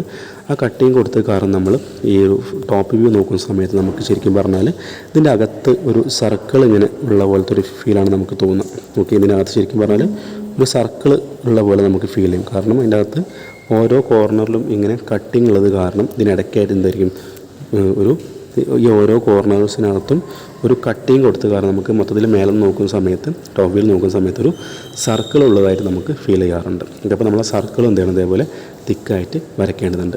ശരിക്കും പറഞ്ഞാൽ നമ്മൾ പുറത്ത് വരച്ചുള്ള ഈ ഒരു ഗ്രീൻ കളറിൽ വരച്ചിരിക്കുന്ന സർക്കിൾ എന്ന് പറഞ്ഞാൽ ശരിക്കും എന്താണ്, അത് നമ്മൾ ഈ കാണുന്ന ഹെക്സഗൺ ജനറേറ്റ് ചെയ്യാൻ ആവശ്യമായിട്ടുള്ള സർക്കിൾ മാത്രമാണ്. ഓക്കെ, ആ ഹെക്സഗൺ വരയ്ക്കാൻ വേണ്ടി മാത്രമാണ് ശരിക്കും നമ്മൾ ആ സർക്കിൾ ഉപയോഗിച്ചത്. ശരിക്കും എന്താണ്, ആ സർക്കിൾ ഈ ഒരു ഫിഗറിൻ്റെ ഭാഗമല്ല, അതായത് നെറ്റിൻ്റെ ഭാഗമല്ല. നമുക്കറിയാം നെറ്റിൻ്റെ ഔട്ടർ ഷേപ്പ് എന്നാണ്. നെറ്റിൻ്റെ ഷേപ്പ് പറഞ്ഞാൽ ഈ പറഞ്ഞ പോലെ ഈ ഹെക്സഗൺ ഷേപ്പാണ് ഉണ്ടായിരിക്കുക. അതിൻ്റെ അകത്ത് ഇങ്ങനെ ഹോൾ ഉണ്ടായിരിക്കും. പിന്നെ ഈ പറഞ്ഞ പോലെ ആ ഒരു 6 കോർണേഴ്സിലും ഒരു കട്ടിങ് ഉള്ള കാരണം എന്തായിരിക്കും, ആ ഒരു ചാംഫർ എഡ്ജുള്ള കാരണം ഇതേപോലെ ഈ ഒരു വയലറ്റ് കളറിൽ കാണുന്ന പോലത്തെ ഒരു സർക്കിൾ നമുക്കവിടെ ഫീൽ ചെയ്യുന്നുണ്ടായിരിക്കും. ഓക്കെ, ഇനി അടുത്ത സ്റ്റെപ്പ് എന്ന് പറഞ്ഞാൽ നമുക്ക് ഈ ഒരു നെറ്റിൻ്റെ അകത്ത് നമുക്കറിയാം നെറ്റിൻ്റെ അകത്ത് ഹോളുണ്ട്. ഓക്കെ, നെറ്റിൻ്റെ അകത്ത് ഹോളുണ്ട്. അപ്പോൾ നമുക്കിനി ഹോൾ വരയ്ക്കണം. അപ്പോൾ ഹോൾ എന്ന് പറയുമ്പോൾ ഞാൻ പറഞ്ഞു, ഒരു നെറ്റിന് നമുക്ക് മേജർ ഡയമീറ്ററും ഉണ്ടായിരിക്കും, മൈനർ ഡയമീറ്ററും ഉണ്ടായിരിക്കും. അപ്പോൾ നമുക്ക് നേരത്തെ പറഞ്ഞ പോലെ ഒരു നെറ്റിനെ നമ്മൾ ടോപ്പ് വ്യൂ നോക്കുകയാണെങ്കിൽ നമുക്ക് ശരിക്കും കാണാൻ പറ്റുന്നത് മൈനർ ഡയമീറ്റർ ആയിരിക്കും നമുക്ക് കാണാൻ പറ്റുക. ഓക്കെ, കാരണം എന്താണ്, അതിൻ്റെ നെറ്റിൻ്റെ കേസിൽ നമുക്ക് മേജർ ഡയമീറ്റർ എന്ന് പറഞ്ഞിരിക്കും അതിൻ്റെ അകത്തേക്ക് ഇങ്ങനെ ഉള്ളിലേക്കാണ് കട്ടിങ് ഉണ്ടായിരിക്കുക. സോ നമുക്ക് എന്ത് ചെയ്യില്ല, അവിടെ മേജർ ഡയമീറ്റർ കാണാനുള്ള സാധ്യത കുറവാണ്. ഓക്കെ, അപ്പോൾ എന്തായിരിക്കും, നമുക്കവിടെ മൈനർ ഡയമീറ്റർ മാത്രമായിരിക്കും നമുക്ക് കാണുന്നുണ്ടായിരിക്കുക. മേജർ ഡയമീറ്റർ നമുക്ക് എന്തെയില്ല, കാണൂല. ഏതിൻ്റെ കേസിൽ, നെറ്റിൻ്റെ കേസിലാണ് ഈ പറഞ്ഞത്. എന്നാൽ നേരെ തിരിച്ചായിരിക്കും ബോൾട്ടിൻ്റെ കേസിലുണ്ടായിരിക്കുക, അല്ലേ? ബോൾട്ടിൻ്റെ കേസിൽ എങ്ങനെ വരിക, നമുക്കറിയാം ബോൾട്ടിൻ്റെ പുറമെയാണ് മേജർ ഡയമീറ്റർ. അപ്പോൾ നമുക്കറിയാം നമ്മൾ ഒരു ബോൾട്ടിന് ഒരു സൈഡ് വ്യൂ നോക്കുന്ന സമയത്ത് എന്തായിരിക്കും, ബോൾട്ടിൻ്റെ മേജർ ഡയമീറ്റർ നമുക്ക് കാണാൻ സാധിക്കും. എന്നാൽ എന്തായില്ല, അവിടെ നമുക്ക് മൈനർ ഡയമീറ്റർ നമുക്ക് കാണാനുള്ള ചാൻസ് ഇല്ല. അപ്പോൾ ആ ഒരു കാര്യം മനസ്സിലാക്കുക. നെറ്റിൻ്റെയും ബോൾട്ടിൻ്റെ കേസിൽ നമുക്ക് മേജറും മൈനറും നമുക്ക് വിസിബിൾ ആകുന്നത് എങ്ങനെയാണ്, നെറ്റിൻ്റെ കേസിൽ നമുക്ക് മൈനർ വിസിബിൾ ആവും, മേജർ വിസിബിൾ ആവില്ല. ഓക്കെ, എന്നാൽ ബോൾട്ടിൻ്റെ കേസിൽ നമുക്ക് മേജർ വിസിബിളാണ്, മൈനർ എന്തല്ല, വിസിബിൾ അല്ല. അപ്പോൾ നമുക്കിവിടെ ആ മേജർ ഡയമീറ്ററും മൈനർ ഡയമീറ്ററും നമുക്ക് ഈ ഒരു നെറ്റിൻ്റെ ഫിഗറിലേക്ക് നമുക്ക് വരയ്ക്കേണ്ടതുണ്ട്. സോ നമ്മൾ അത് വരയ്ക്കുമ്പോൾ ശ്രദ്ധിക്കേണ്ട ഒരു കാര്യം എന്ന് പറഞ്ഞാൽ, നമ്മൾ ആ ഒരു നെറ്റിൻ്റെ അകത്ത് ഹോൾ ഉണ്ട് എനിക്ക് നമ്മൾ ജസ്റ്റ് ഒരു സർക്കിൾ വരച്ചാൽ മതി, അപ്പോൾ നമുക്ക് ഹോൾ ഉണ്ട് മനസ്സിലാവും. പക്ഷേ ആ ഹോളിൻ്റെ അകത്ത് എന്താണ്, ആ ഹോൾ വെറും ഹോളല്ല, അതെന്താണ്, ത്രെഡ് ചെയ്തിട്ടുള്ള ഹോളാണ്. സോ നമുക്ക് എന്ത് ചെയ്യണം, അത് ത്രെഡഡ് ഹോളാണെന്ന് മനസ്സിലാക്കാൻ നമ്മൾ എന്ത് ചെയ്യണം, അതിന് വേറൊരു കാര്യം കൂടെ നമ്മൾ ചെയ്യേണ്ടതുണ്ട്. അപ്പോൾ ശ്രദ്ധിക്കുക, ചെയ്യേണ്ട കാര്യം എന്ന് പറഞ്ഞാൽ, നമുക്ക് പറഞ്ഞ പോലെ നെറ്റിൻ്റെ കേസിൽ നമുക്ക് മൈനർ ഡയമീറ്റർ കാണും, മേജർ ഡയമീറ്റർ കാണൂല. ഓക്കെ, നമ്മളെന്ത് ചെയ്യുക, നമുക്ക് മേജർ ഡയമീറ്റർ കാണാത്ത കാരണം നമ്മൾ ആദ്യം എന്ത് ചെയ്യുക, നമുക്ക് ഫസ്റ്റ് മൈനർ ഡയമീറ്റർ വരയ്ക്കാം. നമ്മൾ ഓർത്ത് വെക്കേണ്ട മറ്റൊരു കാര്യം, ഒരു നെറ്റിൻ്റെയും ബോൾട്ടിൻ്റെയും കേസിൽ മൈനർ ഡയമീറ്റർ എന്ന് പറഞ്ഞാൽ എന്തിന് ഈക്വലാണ്, 0.8D ഈക്വലാണ്. ഓക്കെ, ഇപ്പോൾ D 30 ആണെങ്കിൽ 0.8D എന്ന് പറഞ്ഞാൽ 0.8 × 30 നമുക്ക് 24 mm കിട്ടും. ഓക്കെ, അപ്പോൾ ഈ നെറ്റിൻ്റെ കേസിൽ നമുക്ക് 24 mm ആണ് മൈനർ ഡയമീറ്റർ വരിക. ചെയ്യേണ്ട കാര്യം നമ്മളെന്താണ്, നെറ്റിൻ്റെ അകത്ത് നമ്മൾ 24 mm ഡയമീറ്റർ നമ്മൾ എന്ത് ചെയ്യണം, 24 mm ഡയമീറ്ററിൽ നമ്മൾ നെറ്റിനകത്ത് എന്ത് ചെയ്യണം, ഒരു 24 mm ഡയമീറ്റർ നമ്മൾ നെറ്റിനകത്ത് ഒരു സർക്കിൾ പൂർണ്ണമായിട്ടും വരയ്ക്കാം. ഓക്കെ, ഇവിടെ നമ്മൾ നെറ്റിൻ്റെ അകത്തുള്ള മൈനർ ഡയമീറ്റർ നമ്മൾ വരച്ചു 24 mm. ഞാൻ പറഞ്ഞ പോലെ നമുക്കറിയാം ഇതിനകത്തുള്ള വെറും ഒരു ഹോളല്ല, എന്ത് ഹോളാണ്, ത്രെഡഡ് ഹോളാണ്, അല്ലേ? അതായത് ത്രെഡുള്ള ഹോളാണ്.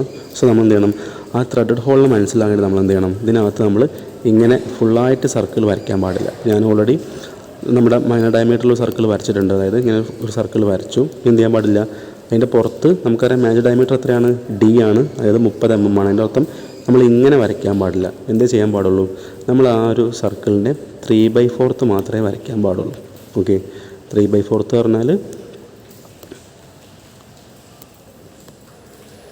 3/4 പറഞ്ഞാൽ അങ്ങനെ 1/4 ഭാഗം മാത്രമേ നമ്മൾ വരയ്ക്കാൻ പാടുള്ളൂ. ഈ കാണുന്ന പോലെ സർക്കിളിൻ്റെ 1/4 ഭാഗം മാത്രമേ നമ്മളിങ്ങനെ വരയ്ക്കാൻ പാടുള്ളൂ. ഓക്കെ, ഇങ്ങനെ കാണുന്ന പോലെ 3/4 ഭാഗം മാത്രം നമ്മൾ വരയ്ക്കാൻ പാടുള്ളൂ. അതായത് നമുക്ക് ഇങ്ങനെ സെൻട്രൽ ലൈൻസ് ഉണ്ടെങ്കിൽ നമ്മളിങ്ങനെ 1/4 ഭാഗം മാത്രമേ നമ്മൾ ഈ നെറ്റിൻ്റെ കേസിൽ എന്ത് ചെയ്യാൻ പാടുള്ളൂ, മേജർ ഡയമീറ്റർ വരയ്ക്കാൻ പാടുള്ളൂ. നമ്മൾ ചെയ്യേണ്ട കാര്യം എന്താണ്, അതിൻ്റെ പുറത്തേക്ക് നമ്മൾ മേജർ ഡയമീറ്റർ വരയ്ക്കാനുള്ള സ്റ്റെപ്പാണ് നമുക്ക് അടുത്ത് ചെയ്യാനുള്ളത്. ഓക്കെ, അപ്പോൾ നമുക്കങ്ങനെ വരച്ചു കഴിയുമ്പോൾ നമുക്ക് ഇവിടെ കാണുന്ന പോലെ ആ ഫിഗർ കംപ്ലീറ്റ് ആയിട്ട് കാണാം. അതായത് ഇവിടെ ശ്രദ്ധിക്കുക, ഇവിടെ കാണിച്ചിരിക്കുന്ന പോലെ നമ്മൾ ആദ്യം ഒരു സർക്കിൾ വരച്ചു. ആ സർക്കിളിൻ്റെ അകത്ത് പിന്നെ നമ്മൾ കോമ്പസ് ഉപയോഗിച്ച് കട്ട് ചെയ്ത് നമ്മൾ ഹെക്സഗൺ ഷേപ്പ് വരച്ചു. ശേഷം നമ്മൾ ആ ചാംഫർ എഡ്ജുള്ള കാരണം ഇതിനകത്ത് വേറൊരു സർക്കിൾ വരച്ചു. ശേഷം നമ്മൾ ഒരു സർക്കിൾ മൈനർ ഡയമീറ്ററിൽ സർക്കിൾ ഫുള്ളായിട്ട് വരച്ചു. അതിൻ്റെ ഡയമീറ്റർ 0.8 D ആണ്. പിന്നെ ചുറ്റും നമ്മൾ മേജർ ഡയമീറ്റർ വരച്ചു. അത് നമ്മൾ മുഴുവൻ വരയ്ക്കാൻ പാടില്ല, 3/4 മാത്രം വരയ്ക്കാം. ഓക്കെ, അത്രയും ആയാൽ നമ്മുടെ ആ ഒരു പ്ലാൻ വ്യൂ കംപ്ലീറ്റ് ആയി. ഓക്കെ, പറഞ്ഞ് മനസ്സിലായി വിചാരിക്കുന്നു. സംശയം ഉണ്ടെങ്കിൽ ജസ്റ്റ് ഒന്ന് റിവൈസ് ചെയ്ത് കേട്ട് നോക്കാം. ഓക്കെ, അപ്പോൾ നമുക്ക് ഏകദേശം നമ്മുടെ ആ നെറ്റിൻ്റെ ടോപ്പ് വ്യൂ അഥവാ പ്ലാൻ വ്യൂ നമുക്ക് കംപ്ലീറ്റ് ആയിട്ടുണ്ട്. നമുക്കിനി ബാക്കി വരയ്ക്കാനുള്ളത് നമുക്ക് അതിൻ്റെ ഫ്രണ്ട് വ്യൂവും അതുപോലെ സൈഡ് വ്യൂ ആണ് നമുക്ക് വരയ്ക്കാനുള്ളത്. നമ്മളിനി ഈ ഒരു പ്ലാൻ വ്യൂ കംപ്ലീറ്റ് ആയി നമ്മൾ ചെയ്യേണ്ട അടുത്ത കാര്യം എന്ന് പറഞ്ഞാൽ നമ്മൾ വരയ്ക്കാൻ പോകുന്നതിൻ്റെ ഫ്രണ്ട് വ്യൂ ആണ്. ഓക്കെ, അപ്പോൾ നമുക്ക് ഓൾറെഡി ഇവിടെ പ്ലാൻ വ്യൂ കിട്ടി. നമ്മൾ ചെയ്യേണ്ട കാര്യം എന്ന് പറഞ്ഞാൽ നമുക്ക് ഓരോ കോർണേഴ്സ് ഉണ്ടല്ലേ, ഈ ഒരു പോയിൻ്റ്, ഈ ഒരു പോയിൻ്റ്, ഈ ഒരു പോയിൻ്റ്, ഈ ഒരു പോയിൻ്റ്, നമ്മൾ എന്ത് ചെയ്യണം, ഈ കാണുന്ന 4 പോയിൻ്റൊന്നും നമ്മൾ എന്ത് ചെയ്യാം, മേലോട്ട് ഈ ഡയറക്ഷനിലേക്ക് നമ്മൾ എന്ത് ചെയ്യണം, മേലോട്ട് നമ്മൾ പ്രൊജക്റ്റിംഗ് ലൈൻസ് വരയ്ക്കുക. അതായത് ജസ്റ്റ് ലൈൻസ് ഇങ്ങനെ മേലോട്ട് പ്രൊജക്റ്റ് ചെയ്യാം. ഇവിടുന്ന് ഇങ്ങോട്ട്, ഇവിടുന്ന് ഇങ്ങോട്ട്, ഇവിടുന്ന് ഇങ്ങോട്ട്, ഇവിടുന്ന് ഇങ്ങോട്ട്. അതുപോലെ നമ്മൾ ഓൾറെഡി സെൻട്രൽ ലൈൻ വരച്ചിട്ടുണ്ടായിരിക്കും. അങ്ങനെ ആ 4 ലൈൻസ് നമ്മൾ മേലോട്ട് പ്രൊജക്റ്റ് ചെയ്യുമ്പോൾ നമുക്ക് എന്ത് കിട്ടും, നമ്മൾ മേലെ വരയ്ക്കാനുള്ള ഫ്രണ്ട് വ്യൂവിൻ്റെ ഈ ഒരു ഡയമെൻഷൻ നമുക്ക് കിട്ടും. ഓക്കെ, ജസ്റ്റ് ചെയ്യേണ്ട കാര്യം നമ്മൾ ഈ ലൈൻസ് ഇവിടെ കാണുമ്പോൾ ജസ്റ്റ് മേലോട്ട് പ്രൊജക്റ്റ് ചെയ്യുക. എന്നിട്ട് നമുക്ക് 4 ലൈൻസ് നമ്മൾ പ്രൊജക്റ്റ് ചെയ്ത് നമുക്ക് ഫ്രണ്ട് വ്യൂ വരയ്ക്കാനുള്ള ഓരോ പോയിൻ്റ് നമുക്ക് കിട്ടും. ഓക്കെ, ജസ്റ്റ് നമ്മൾ ചെയ്യുമ്പോൾ എന്ത് ചെയ്താൽ മതി, വേണമെങ്കിൽ ഒരേ ഡിസ്റ്റൻസിൽ എന്ത് ചെയ്യുക, 4 ലൈൻസ് നമ്മൾ മേലോട്ട് പ്രൊജക്റ്റ് ചെയ്യുക. അതായത് ഈ പോയിൻ്റിൽ നിന്ന് ഇത്ര വരെ ഡിസ്റ്റൻസിൽ, അതായത് നമ്മൾ അതിന് കണക്കൊന്നുമില്ല, ജസ്റ്റ് എന്താണ് നമുക്ക് ഇവിടെ തമ്മിലൊരു ഗ്യാപ്പ് ഉണ്ടായാൽ മാത്രം മതി. ഓക്കെ, ഒരു 20 mm 30 mm ഗ്യാപ്പ് ഉണ്ടായാൽ മതി. ഒരുപാട് അടുപ്പിച്ചായി കഴിഞ്ഞാൽ നമുക്ക് ഡയമെൻഷൻ ചെയ്യാനൊക്കെ ബുദ്ധിമുട്ടായിരിക്കും. അപ്പോൾ എന്ത് ചെയ്യുക, കുറച്ച് ഗ്യാപ്പ് കിട്ടുന്ന രീതിയിൽ എന്ത് ചെയ്യുക, നമ്മൾ ഓരോ പോയിന്റ് നമ്മൾ എന്ത് ചെയ്യുക, ഇതേപോലെ ലൈൻസ് ജസ്റ്റ് ഒരേ അളവിൽ എന്ത് ചെയ്യുക, മേലോട്ട് പ്രൊജക്റ്റ് ചെയ്ത് വെക്കുക. ഇവിടുന്ന് മേലേക്ക് പ്രൊജക്റ്റ് ചെയ്യുക, ഇവിടുന്ന് പ്രൊജക്റ്റ് ചെയ്യുക, ഇവിടുന്ന് പ്രൊജക്റ്റ് ചെയ്യുക, ഇവിടുന്ന് പ്രൊജക്റ്റ് ചെയ്യുക. ഒരേ അളവിൽ പ്രൊജക്റ്റ് ചെയ്യുമ്പോൾ നമുക്ക് എന്ത് ചെയ്യുക, ഈ ബേസ് ലൈൻ പിന്നെ വരയ്ക്കാൻ പറ്റും.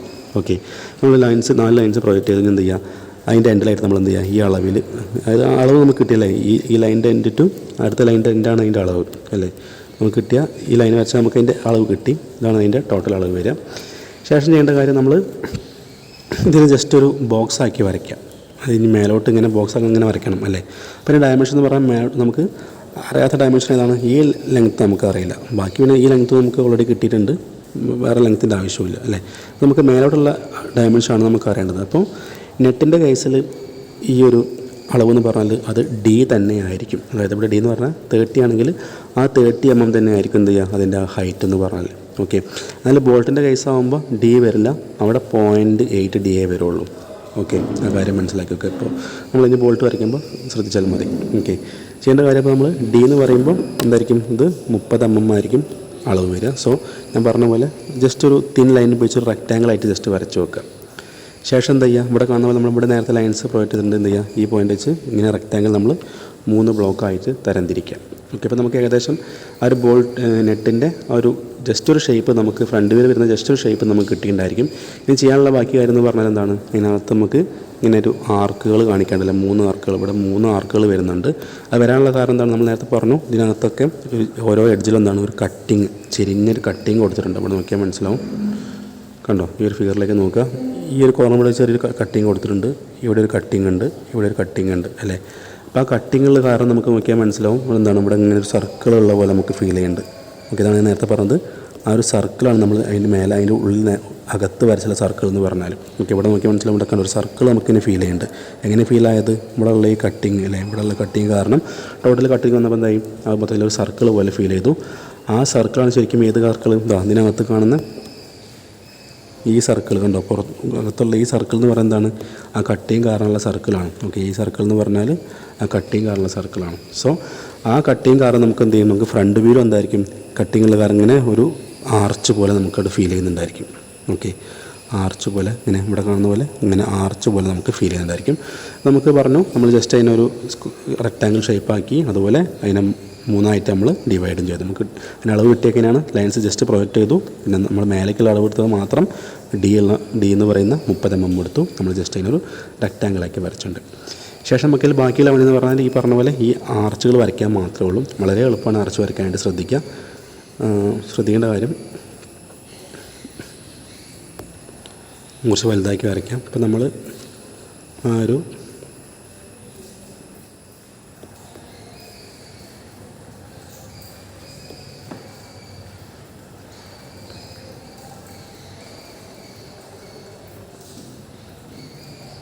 അല്ലേ നമ്മളിപ്പോൾ 3ആക്കി സ്പ്ലിറ്റ് ചെയ്ത് നമുക്കിങ്ങനെ കിട്ടിയിട്ടുണ്ട്. നമ്മൾ അടുത്ത പണി എന്ന് പറയുന്നത് എന്താണ്? ഇതിനകത്തുള്ള ഈ ആർച്ചുകൾ വരയ്ക്കലാണ് നമ്മൾ അടുത്ത പണി എന്ന് പറഞ്ഞാൽ അല്ലേ.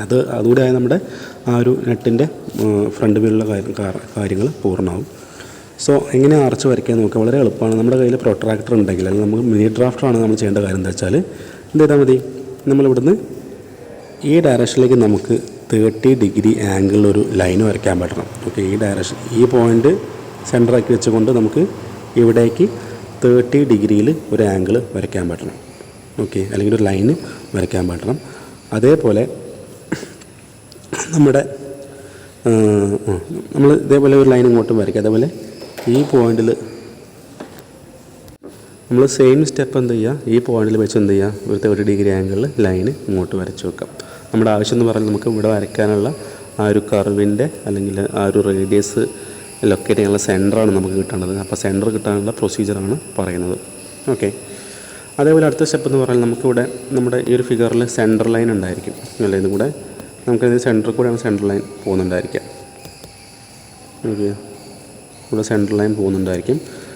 അപ്പോൾ നമ്മൾ ആ സെൻറ്റർ ലൈൻ കണക്കാക്കിക്കൊണ്ട് ചെയ്യേണ്ട കാര്യം എന്ന് പറഞ്ഞാൽ ഒരു 60 ഡിഗ്രി ആംഗിളിൽ, ഓക്കെ, ഇവിടെ നോക്കാം, നിങ്ങൾ ഈ ഫിഗറിലേക്ക് നോക്കിയാൽ മനസ്സിലാവും.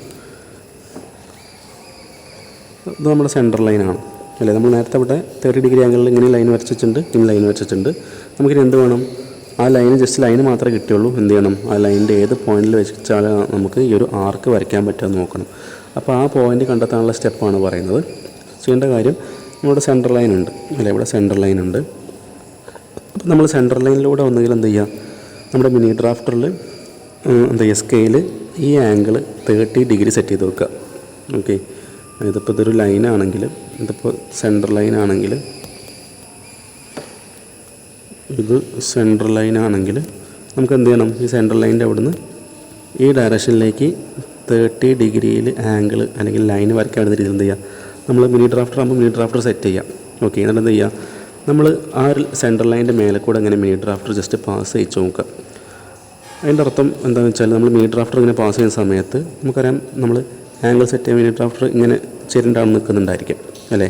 അപ്പോൾ നമ്മൾ ഈ സെൻട്രൽ ലൈനിൻ്റെ മേലെ കൂടെ ഈ ഒരു പോയിൻ്റ് കണക്കാക്കിക്കൊണ്ട് പാസ് ചെയ്യുമ്പോൾ ഏത് സമയത്താണ് നമ്മുടെ ആ വരച്ചിരിക്കുന്ന നെറ്റിൻ്റെ ഫ്രണ്ട് വ്യൂവിൽ ഈ കോർണറുമായിട്ട് ഈ ലൈൻ കോയിൻസൈഡ് ചെയ്യുന്നത് നോക്കുക.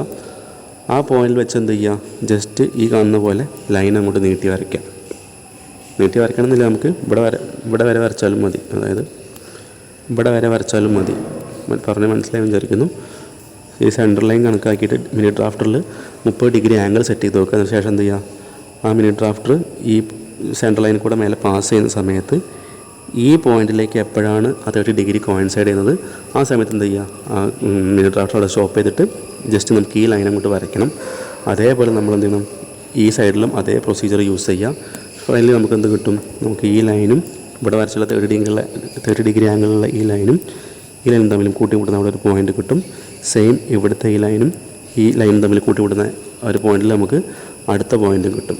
അപ്പോൾ 2 പോയിന്റ് നമുക്ക് കിട്ടി. അപ്പോൾ എന്ത് ചെയ്യുക, ആ പോയിൻ്ററിൽ നമ്മുടെ കോമ്പസ് ലൊക്കേറ്റ് ചെയ്യുക. ഈ പോയിൻറ്റിലും നമ്മുടെ കോമ്പസ് ലൊക്കേറ്റ് ചെയ്യുക. പെൻസിലിൻ്റെ എൻഡ് നമ്മുടെ ആ ഒരു റെക്റ്റാങ്കിളിൻ്റെ എൻഡിലായിട്ട് പെൻസിൽ എൻഡ് പിടിക്കുക. ശേഷം നമ്മൾ ഇങ്ങനെ ആർക്ക് വരച്ചാൽ നമുക്ക് എന്ത് കിട്ടും? നമ്മുടെ ആ ഒരു നെറ്റിൻ്റെ അകത്തുള്ള ആ ഒരു ഭാഗത്തിൻ്റെ ആ ഒരു ആർക്ക് നമുക്ക് കംപ്ലീറ്റ് ചെയ്യാൻ പറ്റും. ഓക്കെ, ജസ്റ്റ് ഇവിടെ നോക്കുക.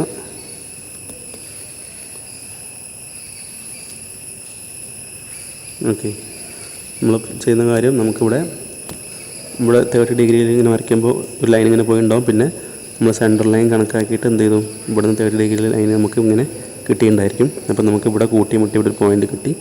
സെയിം പ്രൊസീജിയറിൽ നമുക്ക് ഇവിടെയും ഒരു പോയിൻ്റ് കിട്ടിയിട്ടുണ്ടായിരിക്കും സെയിം അളവിൽ തന്നെ. ചെയ്യേണ്ട കാര്യം, നമ്മൾ കോമ്പസിൻ്റെ പോയിൻ്റർ ഇവിടെ ലൊക്കേറ്റ് ചെയ്യുക. പെൻസിലിൻ്റെ പോയിൻ്റ് നമ്മൾ ഇവിടെയും ലൊക്കേറ്റ് ചെയ്യുക. ഓക്കെ, ശേഷം നമ്മൾ ആർക്ക് വരച്ചാൽ നമുക്ക് ഇവിടെ ഇങ്ങനെ ആർക്ക് കിട്ടും. അതേപോലെ സെയിം പ്രൊസീജിയർ ഇവിടെ യൂസ് ചെയ്യാം. നമുക്ക് ഇവിടെയും ആർക്ക് കിട്ടും. നമ്മുടെ നെറ്റിൻ്റെ ഈ രണ്ട് ഫേസിലുള്ള 2 ആർക്കും നമുക്കപ്പോൾ കംപ്ലീറ്റ് ചെയ്യാൻ പറ്റും. നമുക്ക് ഫൈനലി ബാക്കിയുള്ള കാര്യം നമ്മുടെ ഈ ഒരു ആർക്കും കൂടിയാണ്. അപ്പോൾ ആ ആർക്ക് കിട്ടാനുള്ള വഴി എന്ന് പറഞ്ഞാൽ, ചെയ്യേണ്ട കാര്യം നമ്മൾ എന്ത് ചെയ്താൽ മതി, നമ്മൾ നേരത്തെ ഒരു 30 ഡിഗ്രിയിൽ നമ്മൾ ഈ ലൈന് വരച്ചിട്ടുണ്ട് അല്ലേ. ഈ ലൈൻ എന്ത് ചെയ്യുക, നേരെ നീട്ടിക്കഴിഞ്ഞാൽ നമുക്ക് സെൻറ്റർ ലൈനുമായിട്ട് കോയിൻസൈഡ് ചെയ്യും. നമ്മൾ നേരത്തെ ഓൾറെഡി ഇവിടെ ഈ ലൈൻ ഇങ്ങനെ ഇവിടുത്തെ പോയിൻ്റ് കിട്ടാനായിട്ട് 30 ഡിഗ്രിയിൽ നമ്മൾ ചെരിച്ച് വരച്ചിട്ടുണ്ടായിരുന്നു. ആ ലൈൻ ജസ്റ്റ് നീട്ടിക്കഴിഞ്ഞാൽ നമുക്ക് എന്ത് ചെയ്യാം, ഈ ഫിഗറിൽ കാണുന്ന പോലെ നമുക്ക് സെൻട്രൽ ലൈനുമായിട്ട് കോയിൻസൈഡ് ചെയ്യും. ഓക്കെ, നമ്മൾ ഈ സെൻട്രൽ ലൈനുമായിട്ട് ഈ ആംഗിൾ ലൈന് കോയിൻസൈഡ് ചെയ്യും. ഇവിടെ എന്ത് ചെയ്യുക, നമ്മൾ നേരത്തെ പറഞ്ഞ പോലെ കോമ്പസിൻ്റെ പോയിൻ്റർ വെക്കുക. പെൻസിലിൻ്റെ പോയിൻ്റ് എന്ത് ചെയ്യുക, ഈ എൻഡിൽ ലൊക്കേറ്റ് ചെയ്യുക. ശേഷം എന്ത് ചെയ്യുക, ആർക്ക് വരച്ചാൽ നമുക്ക് ഇതിനകത്തുള്ള ആർക്കും വരയ്ക്കാൻ പറ്റും. അപ്പോൾ അതോടുകൂടി നമുക്ക് എന്ത് ചെയ്യാം, ഇതിനകത്തുള്ള 3 ആർക്കും വരയ്ക്കാൻ പറ്റും. ഓക്കെ, അപ്പോൾ നമുക്കിതാണ് നമ്മുടെ ആ ഒരു ഇതിനകത്തുള്ള ആർക്ക് വരയ്ക്കാനുള്ള പ്രൊസീജിയർ. ഇപ്പോൾ നമുക്ക് ഏകദേശം നമ്മുടെ ഫ്രണ്ട് വ്യൂ കംപ്ലീറ്റ് ആയി, പ്ലാൻ വ്യൂ കംപ്ലീറ്റ് ആയി. നമുക്കിനി ബാക്കിയുള്ള നമ്മുടെ ഈ ഒരു എൻഡ് വ്യൂ അല്ലെങ്കിൽ സൈഡ് വ്യൂ വരയ്ക്കാനുള്ള കാര്യങ്ങൾ. നമുക്കിനി ഫ്രണ്ട് വ്യൂവിൽ നമുക്ക് ഒരു കാര്യം കൂടി മാർക്ക് ചെയ്യാനുണ്ട്. ഈ ഫ്രണ്ട് വ്യൂവിൻ്റെ ഫൈനലൈസ്ഡ് രൂപമാണ് നമുക്കിവിടെ കാണുന്നുണ്ടായിരിക്കും. ഇവിടെ നമുക്ക് മനസ്സിലാവും, ഇവിടെ എക്സ്ട്രാ നമുക്കിവിടെ ഒരു ഡോട്ടർ ലൈൻസ് ഇവിടെ കാണുന്നുണ്ട് അല്ലേ. ഇവിടെ ഡോട്ടർ ലൈൻസ് ഇവിടെയും കാണുന്നുണ്ട്. അതെങ്ങനെ വന്നുള്ളത് നമുക്കറിയാം. എന്താണ്, ഇതിനകത്ത് ഹോളുണ്ട്, വെറും ഹോളല്ല, ത്രെഡഡ് ഹോളാണ്. അപ്പോൾ നമുക്ക് എന്ത് ചെയ്യണം, ത്രെഡ് കാണിക്കാനായിട്ട് എന്ത് ചെയ്യണം, നമുക്ക് ത്രെഡിൻ്റെ അതിൻ്റെ അകത്തുള്ള ഹോൾ നമുക്ക് ഇതേപോലെ ഡോട്ടർ ലൈൻസ് ഉപയോഗിച്ച് വരയ്ക്കേണ്ടതുണ്ട്. നമ്മളെങ്ങനെ വരയ്ക്കുക, നമുക്കറിയാം അതിൻ്റെ അകത്തുള്ള ഹോള് 0.8D പുറത്തുള്ള ഹോള് D ആണ്. സോ നമുക്ക് അറിയാൻ പറ്റും ഇതിൻ്റെ ഡയമെൻഷൻ എന്തായിരിക്കും ഇവിടെ കാണിച്ചിട്ടുണ്ട്, 0.8D ആണ്. അതായത് 0.8 × 30 ചെയ്യുക, 24 mm കിട്ടും. അതിനർത്ഥം ഇവിടുന്ന് 12 mm ഇവിടുന്ന് 12 mm മാറ്റി വെച്ചാൽ നമുക്ക് പോയിൻ്റ് കിട്ടും. അവിടുന്ന് വെർട്ടിക്കലായിട്ട് എന്ത് ചെയ്യുക, ഇതൊരു ഡോട്ടർ ലൈൻസ് വരച്ചാൽ നമുക്ക് നമ്മുടെ ഫ്രണ്ട് വ്യൂ കംപ്ലീറ്റ് ആവും. ഓക്കെ, അപ്പോൾ ഇവിടെ ഞാൻ പറഞ്ഞ പ്രൊസീജിയേഴ്സ് ഇവിടെ സ്റ്റെപ്പ് ബൈ സ്റ്റെപ്പായിട്ട് കൊടുത്തിട്ടുണ്ട്. ജസ്റ്റ് നിങ്ങൾ വായിച്ചു നോക്കിയാൽ നിങ്ങൾക്ക് ഒന്നുകൂടി ക്ലിയർ ആവുന്നതാണ് പ്ലാൻ വ്യൂ വരയ്ക്കാനുള്ള പ്രൊസീജിയർ. അതേപോലെ തന്നെ ഫ്രണ്ട് വ്യൂ വരയ്ക്കാനുള്ള പ്രൊസീജിയറും ഇവിടെ ജസ്റ്റ് കാണിച്ചിട്ടുണ്ട്. ജസ്റ്റ് എന്ത് ചെയ്യാം, അത് ജസ്റ്റ് വായിച്ചു നോക്കിയാൽ മനസ്സിലാവും. ഇവിടെ ഓരോ പോയിൻറ്റിനും ഇങ്ങനെ പേരൊക്കെ കൊടുത്ത് പറഞ്ഞിട്ടുണ്ട്, JKLM എന്നൊക്കെ പറഞ്ഞിട്ട് ജസ്റ്റ് വായിച്ചു നോക്കിയാൽ മനസ്സിലാവും. ഇനി നമുക്ക് ഫൈനലി വരയ്ക്കാനുള്ള എന്താണ്, നമുക്ക് ഈ എൻഡ് വ്യൂ ആണ്. അപ്പോൾ എൻഡ് വ്യൂ വരയ്ക്കാനുള്ള പ്രൊസീജിയർ പറഞ്ഞാൽ വളരെ എളുപ്പമാണ്. ചെയ്യേണ്ട കാര്യം, നമ്മൾ ഈ ഒരു പോയിൻ്റില്ലേ പ്ലാൻ വ്യൂ വരച്ച് ഈ പോയിൻ്റുണ്ട്, ഈ പോയിൻ്റുണ്ട്. ഇവിടെ കാണുന്ന പോലെ എന്ത് ചെയ്യാം, ജസ്റ്റ് ഏറ്റവും താഴത്തെ ലൈൻസ് ഒന്ന് നീട്ടി വരയ്ക്കാം. ശേഷം ആ ലൈനിൻ്റെ എവിടെയെങ്കിലും വെച്ച് എന്ത് ചെയ്യുക, കുറച്ച് ഡിസ്റ്റൻസ് കഴിഞ്ഞിട്ട് എന്ത് ചെയ്യുക, കുറച്ച് അങ്ങോട്ട് മാറ്റിയിട്ട് എന്ത് ചെയ്യണം, നമുക്ക് ഒരു പോയിൻ്റ് നമ്മൾ ജസ്റ്റ് ലൊക്കേറ്റ് ചെയ്യും. ഇവിടെ കാണുന്ന പോലെ ഒരു പോയിൻ്റ് ഇവിടെ ജസ്റ്റ് ഇവിടെ ലൊക്കേറ്റ് ചെയ്തു. ഇതിന് പ്രത്യേകിച്ച് അളവൊന്നുമില്ല. അളവെന്ന് പറഞ്ഞാൽ നമുക്കിത് തമ്മിലും ഇങ്ങനെ കൂട്ടിമുട്ടാൻ പാടില്ല, ഒരു ഗ്യാപ്പ് വേണം. ഈ ഫ്രണ്ട് വ്യൂവും പ്ലാൻ വ്യൂ തമ്മിൽ, ഫ്രണ്ട് വ്യൂവും സൈഡ് വ്യൂ തമ്മിലൊരു ഗ്യാപ്പ് വേണം. അതനുസരിച്ച് എന്ത് ചെയ്യുക, കുറച്ച് ഇങ്ങോട്ട് നമ്മൾ നീട്ടി വരച്ചാൽ മതി. ശേഷം ചെയ്യേണ്ട കാര്യം, ആ നീട്ടി വരച്ച ലൈനിൽ, പ്രൊജക്റ്റിംഗ് ലൈനിൽ ജസ്റ്റ് ഒരു പോയിൻ്റ് മാർക്ക് ചെയ്യാം. അവിടെ നിന്ന് എന്ത് ചെയ്യുക, മിനി ഡ്രാഫ്റ്ററിൽ 45 ഡിഗ്രി ആംഗിളിൽ ലൈൻ സെറ്റ് ചെയ്യാം. ജസ്റ്റ് ആ ലൈൻ ജസ്റ്റ് ഒന്ന് ഇതുവരെ നീട്ടി വരയ്ക്കാം. ശേഷം ചെയ്യേണ്ട കാര്യം, നമ്മൾ ഈ ഒരു പോയിൻ്റിൽ നിന്ന് ലൈന് ഇതിലേക്ക് കോയിൻസൈഡ് ചെയ്യുക, ഈ പോയിൻ്റിൽ നിന്ന് ലൈനിൽ കോയിൻസൈഡ് ചെയ്യുക. അപ്പോൾ നമുക്കിവിടെ വീണ്ടും നമുക്ക് എന്ത് കിട്ടി, ഇവിടെ ഒരു 3 പോയിൻ്റ് കിട്ടി. ഈ ഒരു പോയിൻ്റ്, ഈ ഒരു പോയിൻ്റ്, ഈ ഒരു പോയിൻ്റ്. അവിടെ നിന്ന് നേരത്തെ പഠിച്ച പോലെ തന്നെ ഈ ലൈനിന് കറസ്പോണ്ടിങ് എന്ത് ചെയ്യുക, വെർട്ടിക്കൽ ലൈൻസ് നമ്മൾ ജസ്റ്റ് മേലോട്ടൊന്ന് പ്രൊജക്റ്റ് ചെയ്യുക. ശേഷം നമ്മളിവിടെ ചെയ്ത പോലത്തെ സെയിം പ്രൊസീജിയർ എന്ത് ചെയ്യുക, ഇതിനകത്ത് ഒരു റെക്റ്റാങ്കിൾ ക്രിയേറ്റ് ചെയ്യുക. ഇതിൻ്റെ അളവൊക്കെ നമുക്കറിയാം. ജസ്റ്റ് ബേസ് ലൈൻ ഇതിനൊപ്പം തന്നെ വരയ്ക്കണം. ഈ ലൈന് വരയ്ക്കുക. ഹൈറ്റ് നമുക്കറിയാം D ആണ്, സെയിം ഹൈറ്റിനാണ് വരിക, കാരണം സെയിം നെറ്റാണ്. റെക്റ്റാങ്കിൾ ഇതേപോലെ ഫോം ചെയ്യുക. പ്രത്യേകിച്ച് നിങ്ങൾ പറയേണ്ട ആവശ്യമില്ല, റെക്റ്റാങ്കിൾ ഫോം ചെയ്യാൻ എളുപ്പമാണ്, അളവൊക്കെ നമുക്കറിയാം. ശേഷം ചെയ്യേണ്ട കാര്യം, നമുക്കിനി റെക്റ്റാങ്കിൾ ഫോം ചെയ്ത് പിന്നെ ചെയ്യേണ്ട കാര്യം, ഇതിനകത്ത് ഈ ലൈനും കൂടി വരച്ച് കഴിഞ്ഞാൽ നമുക്ക് ചെയ്യേണ്ട കാര്യം എന്താണ്, നമുക്കറിയാത്ത കാര്യം, നമുക്ക് ആർക്ക് വരയ്ക്കാനുള്ള കാര്യം അല്ലേ. ഇതിനകത്തുള്ള ഈ ആർക്ക് വരയ്ക്കണം. ഓക്കെ, അപ്പോൾ നമുക്ക് ആർക്ക് വരയ്ക്കാനായിട്ട് ചെയ്യേണ്ട കാര്യം, നമ്മൾ ഇവിടെ റേഡിയസ് എന്ന് പറയുമ്പോൾ വേണമെങ്കിൽ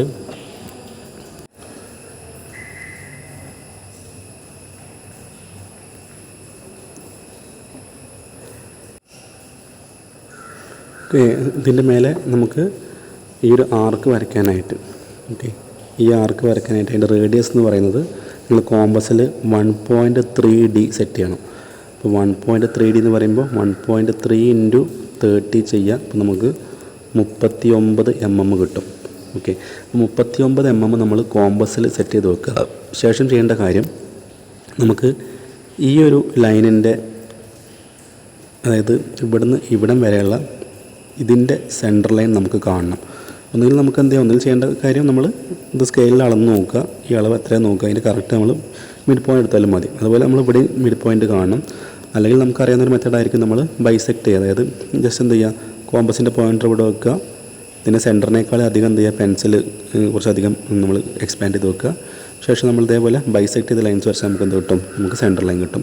അതിൻ്റെ ആവശ്യമില്ല, വേണമെങ്കിൽ എന്താ മതി, നമ്മൾ വേണമെങ്കിൽ ഒന്ന് അളന്നിട്ട് ചെയ്താലും മതി. അല്ലെങ്കിൽ നമ്മൾ ഈ പറഞ്ഞ പോലെ കോമ്പസ് ഉപയോഗിച്ച് എന്ത് ചെയ്യുക, ബൈസെക്റ്റിംഗ് മെത്തേഡ് യൂസ് ചെയ്യുക. അപ്പോൾ ഈ പറഞ്ഞ പോലെ ഈ ഒരു ലൈനിൻ്റെ സെൻറ്റർ ലൈന് ഇവിടെയും നമ്മൾ കണ്ടെത്തുക. ശേഷം ചെയ്യേണ്ട കാര്യം എന്ത് ചെയ്യുക, നമ്മളെ സെൻറ്റർ ലൈനിൽ കൂടെ ജസ്റ്റ് ഒരു തിൻ ലൈൻ, ജസ്റ്റ് ഒരു റെഫറൻസ് ലൈൻ മാർക്ക് ചെയ്ത് വെക്കുക. ശേഷം നമ്മൾ നേരത്തെ പറഞ്ഞ പോലെ 1.3D എന്ന് പറയുന്ന ആ ഒരു 39 mm നമ്മൾ കോമ്പസ് സെറ്റ് ചെയ്തിട്ടുണ്ട്. നമ്മൾ എന്ത് ചെയ്യുക, കോമ്പസിൻ്റെ പോയിൻ്റർ വരുന്നുണ്ടായിരിക്കുക, ഈ ലൈനിൻ്റെ മേലായിരിക്കും വരുന്നുണ്ടായിരിക്കുക. നമ്മൾ ചെയ്യേണ്ട കാര്യം, പെൻസിലിൻ്റെ എൻഡ് എന്ത് ചെയ്യാം, ഈ പോയിന്റിലേക്ക് ലൊക്കേറ്റ് ചെയ്യാം. ഓക്കെ, ആ ലൈനിൻ്റെ സെൻറ്റർ ലൈനിൻ്റെ ഇതെന്ന് വെച്ചാൽ എന്ത് ചെയ്യാം, ഈ പോയിൻ്റാണ് നമ്മുടെ പെൻസിലിൻ്റെ പോയിൻ്റ് വരേണ്ടത്. കോമ്പസിൻ്റെ പോയിൻ്റർ എന്തായിരിക്കും, അതിൻ്റെ സെൻറ്റർ ലൈനിൽ എവിടെയെങ്കിലും ആയിരിക്കും കോമ്പസിൻ്റെ പോയിൻ്റ് വരിക. ശേഷം എന്ത് ചെയ്യുക, ആ പോയിൻ്റ് 39 സെറ്റ് ചെയ്ത് വെച്ചിട്ടുണ്ടായിരിക്കും. ആ 39 mm എന്ത് ചെയ്യുക, എവിടെയാണ് പോയിൻ്റ് കിട്ടിയുള്ളത് ആ പോയിന്റിൽ വെച്ച് എന്ത് ചെയ്യുക, നമ്മൾ ഈ ആർക്ക് വരയ്ക്കാം. ഓക്കെ, പറഞ്ഞ് മനസ്സിലായി വിചാരിക്കുന്നു. ഒരു സെൻറ്റർ ലൈൻ നമ്മൾ കണ്ടെത്തുക, ഇതിൻ്റെ സെൻറ്റർ ലൈൻ നമ്മൾ കണ്ടെത്തുക. സെൻറ്റർ ലൈൻ കിട്ടിയ ചെയ്യേണ്ട കാര്യം, കോമ്പസിൽ 39 mm സെറ്റ് ചെയ്യുക, പെൻസിലിൻ്റെ എൻഡ് ഇവിടെ എടുത്ത് വെക്കുക. ശേഷം ആ സെൻറ്റർ ലൈനിൽ കോമ്പസിൻ്റെ പോയിൻ്റർ എവിടെയെങ്കിലും ആയിരിക്കും ലൊക്കേറ്റ് ചെയ്യുന്നതായിരിക്കും. കാരണം 39 mm ആണെങ്കിൽ ഇത് കോമ്പസും ഇത് നമ്മുടെ പെൻസിലുമാണ്. അപ്പോൾ എന്ത് ചെയ്യുക, അത് വെച്ചിട്ട് നമ്മൾ ആർക്ക് വരയ്ക്കുക. സെയിം പ്രൊസീജിയർ എന്ത് ചെയ്യുക, നമ്മൾ രണ്ട് സൈഡിലും ആർക്ക് വരയ്ക്കാം. ഓക്കെ, അപ്പോൾ അതോടുകൂടി നമ്മുടെ ഏകദേശം 90% കംപ്ലീറ്റ് ആയി. നമുക്കിതിൽ ബാക്കിയുള്ള എന്താണ്, നമുക്ക് ഇതേപോലെ ഇതിൻ്റെ അകത്തുള്ള ഹോള് കാണിക്കേണ്ടതുണ്ട്. ശ്രദ്ധിക്കേണ്ട കാര്യം, ഇവിടെ ഹോള് കാണിക്കുമ്പോൾ നമുക്ക് രണ്ട് ലൈൻസും ഡോട്ടർ ലൈൻസാണ് കാണിക്കേണ്ടത്. കാരണം എന്താണ്, നമ്മൾ സൈഡ് വ്യൂ നോക്കുമ്പോൾ എന്തായിരിക്കും, നമ്മളിവിടെ കാണിച്ച പോലെ ഒരു ഭാഗം മാത്രമല്ല നമ്മൾ ഡോട്ടർ ലൈൻസ് കാണിക്കുക. കാരണം നമുക്ക് രണ്ടും അവിടെ തടസ്സമില്ലാണ്ട് നമുക്ക് ഇതിൻ്റെ അകത്ത് വിസിബിളായിട്ട് വരുന്ന ശരിക്കും ഭാഗങ്ങളാണ്. സോ നമ്മൾ 0.8Dയിലും അതുപോലെ തന്നെ Dയിലും എന്ത് ചെയ്യണം, നമ്മൾ അതിൻ്റെ ഹോള് കാണിക്കേണ്ടതുണ്ട്. ഓക്കെ, അപ്പോൾ നമ്മുടെ ഫൈനൽ നമ്മുടെ ആൻസർ ഫിഗർ ഇങ്ങനെയാണ് വരുന്നുണ്ടായിരിക്കുക. അതാണ് ഇത്രയും വരുന്ന ഭാഗമാണ് നമ്മുടെ കറക്റ്റ് കംപ്ലീറ്റ് ആയിട്ടുള്ള ആൻസർ ഫിഗർ എന്ന് പറയുന്നത്. ഓക്കെ, അപ്പോൾ വരയ്ക്കാനുള്ള പ്രൊസീജിയർ ഒരു പരിധിവരെ പറഞ്ഞിട്ടുണ്ട്. നമുക്ക് എന്ത് ചെയ്യാം, നിങ്ങൾ സംശയമുണ്ടെങ്കിൽ വീണ്ടും ആ പറഞ്ഞ ഭാഗം നമ്മൾ റിപ്പീറ്റ് ചെയ്ത് കേട്ടാൽ നമുക്ക് ഒന്നുകൂടി ക്ലാരിഫൈ ആവുന്നതാണ്. അതുപോലെ ഫൈനൽ നമ്മൾ ഡയമെൻഷൻ ചെയ്യുക, ഇതിൽ കാണുന്ന പോലെ അളവുകൾ ഡയമെൻഷൻ ചെയ്യുക. അപ്പോൾ നമ്മുടെ ഫിഗർ കംപ്ലീറ്റ് ആവും. അപ്പോൾ നമുക്ക് എക്സാം പോയിൻ്റ് ഓഫ് വ്യൂ ഈ ഫിഗർ അല്ല വരയ്ക്കേണ്ടായിരിക്കാം. നമുക്ക് ഈ ഫിഗർ വരച്ച് പഠിച്ചാലേ നമുക്ക് എന്താ ഉള്ളൂ, എക്സാം പോയിൻ്റ് ഓഫ് വ്യൂ ഉള്ള ഫിഗർ നമുക്ക് വരയ്ക്കാൻ പറ്റുള്ളൂ. ഓക്കെ, അപ്പോൾ നമുക്കതുപോലെ ഇനി ഹെക്സഗണൽ ഹെഡുള്ള ബോൾട്ട് വരയ്ക്കാനുള്ള ഒരു ഐഡിയ ഉണ്ടാക്കാണ്ട്, പിന്നെ സ്ക്വയർ ഹെഡുള്ള നെറ്റ് വരയ്ക്കാനുള്ള ഐഡിയ ഉണ്ടാക്കണം. അത്രയും വരച്ച് കഴിഞ്ഞാൽ നമുക്ക് എക്സാം പോയിൻ്റ് ഓഫ് വ്യൂ ഉള്ള ക്വസ്റ്റ്യൻ ഇങ്ങനെ ഉണ്ടായിരിക്കാം. ഇതുപോലെ ക്വസ്റ്റ്യൻ ഉണ്ടായിരിക്കും, ഇത് വെച്ച് ഇതുപോലെ അളവ് നമുക്ക് തന്നിട്ടുണ്ടായിരിക്കും. ആ ക്വസ്റ്റ്യൻ വെച്ച് നമ്മൾ എന്താണ്, നമ്മൾ ആൻസർ ഫിഗർ ഇതേപോലെ വരയ്ക്കണം. ഓക്കെ, അപ്പോൾ അത് വരയ്ക്കണം. നമ്മൾ ഓൾറെഡി എക്സാമ്പിൾ ഷേപ്പിൽ നെറ്റും ബോൾട്ടും സ്ക്വയർ ഷേപ്പിൽ നെറ്റും ബോൾട്ടും വരയ്ക്കാനുള്ള ഏകദേശം ഒരു ഐഡിയ ഉണ്ടെങ്കിൽ നമുക്ക് എന്ത് ചെയ്യാം, ഈ ഫിഗർ നമുക്ക് ഈസിയായിട്ട് വരയ്ക്കാൻ പറ്റും. ഇതാണ് നമ്മുടെ ക്വസ്റ്റ്യൻ പേപ്പറിൽ ഉണ്ടായിരിക്കുന്ന ക്വസ്റ്റ്യൻ. ഓക്കെ, ഒരു ക്വസ്റ്റ്യൻ ഇതുമായിരിക്കും. അതുപോലെ ഈ ക്വസ്റ്റ്യനോ അല്ലെങ്കിൽ നമ്മുടെ അതിൻ്റെ കൂടെയുള്ള രണ്ടാമത്തെ ക്വസ്റ്റ്യൻ എന്ന് പറഞ്ഞാൽ ഒന്നുമില്ല, ഈ ക്വസ്റ്റ്യൻ ആയിരിക്കും ഒരു പോർഷനിലെ ഭാഗത്തിലുണ്ടായിരിക്കുക. ഓക്കെ, ഇപ്പോൾ നെറ്റിൻ്റെ പോർഷൻ, നെറ്റ് ആൻഡ് ബോൾട്ടിൻ്റെ പോർഷൻ നമുക്ക് ഈ ക്വസ്റ്റ്യനോ അല്ലെങ്കിൽ മറ്റേ ക്വസ്റ്റ്യനോ പ്രതീക്ഷിക്കാം. പിന്നെ ബാക്കിയുള്ള അതിൻ്റെ ചോയ്സ് ക്വസ്റ്റ്യൻ ആയിട്ട് നമ്മൾ ഫസ്റ്റ് മോഡൽ ഉണ്ടായിരിക്കും, റിവെറ്റിൻ്റെ ഭാഗമായിരിക്കും. ഓക്കെ, അപ്പോൾ നമുക്കിനി ബാക്കിയുള്ള കാര്യങ്ങൾ നമുക്ക് എന്ത് ചെയ്യാം, നമുക്ക് നെക്സ്റ്റ് ക്ലാസ്സിൽ പഠിക്കാം. Okay, thank you for watching.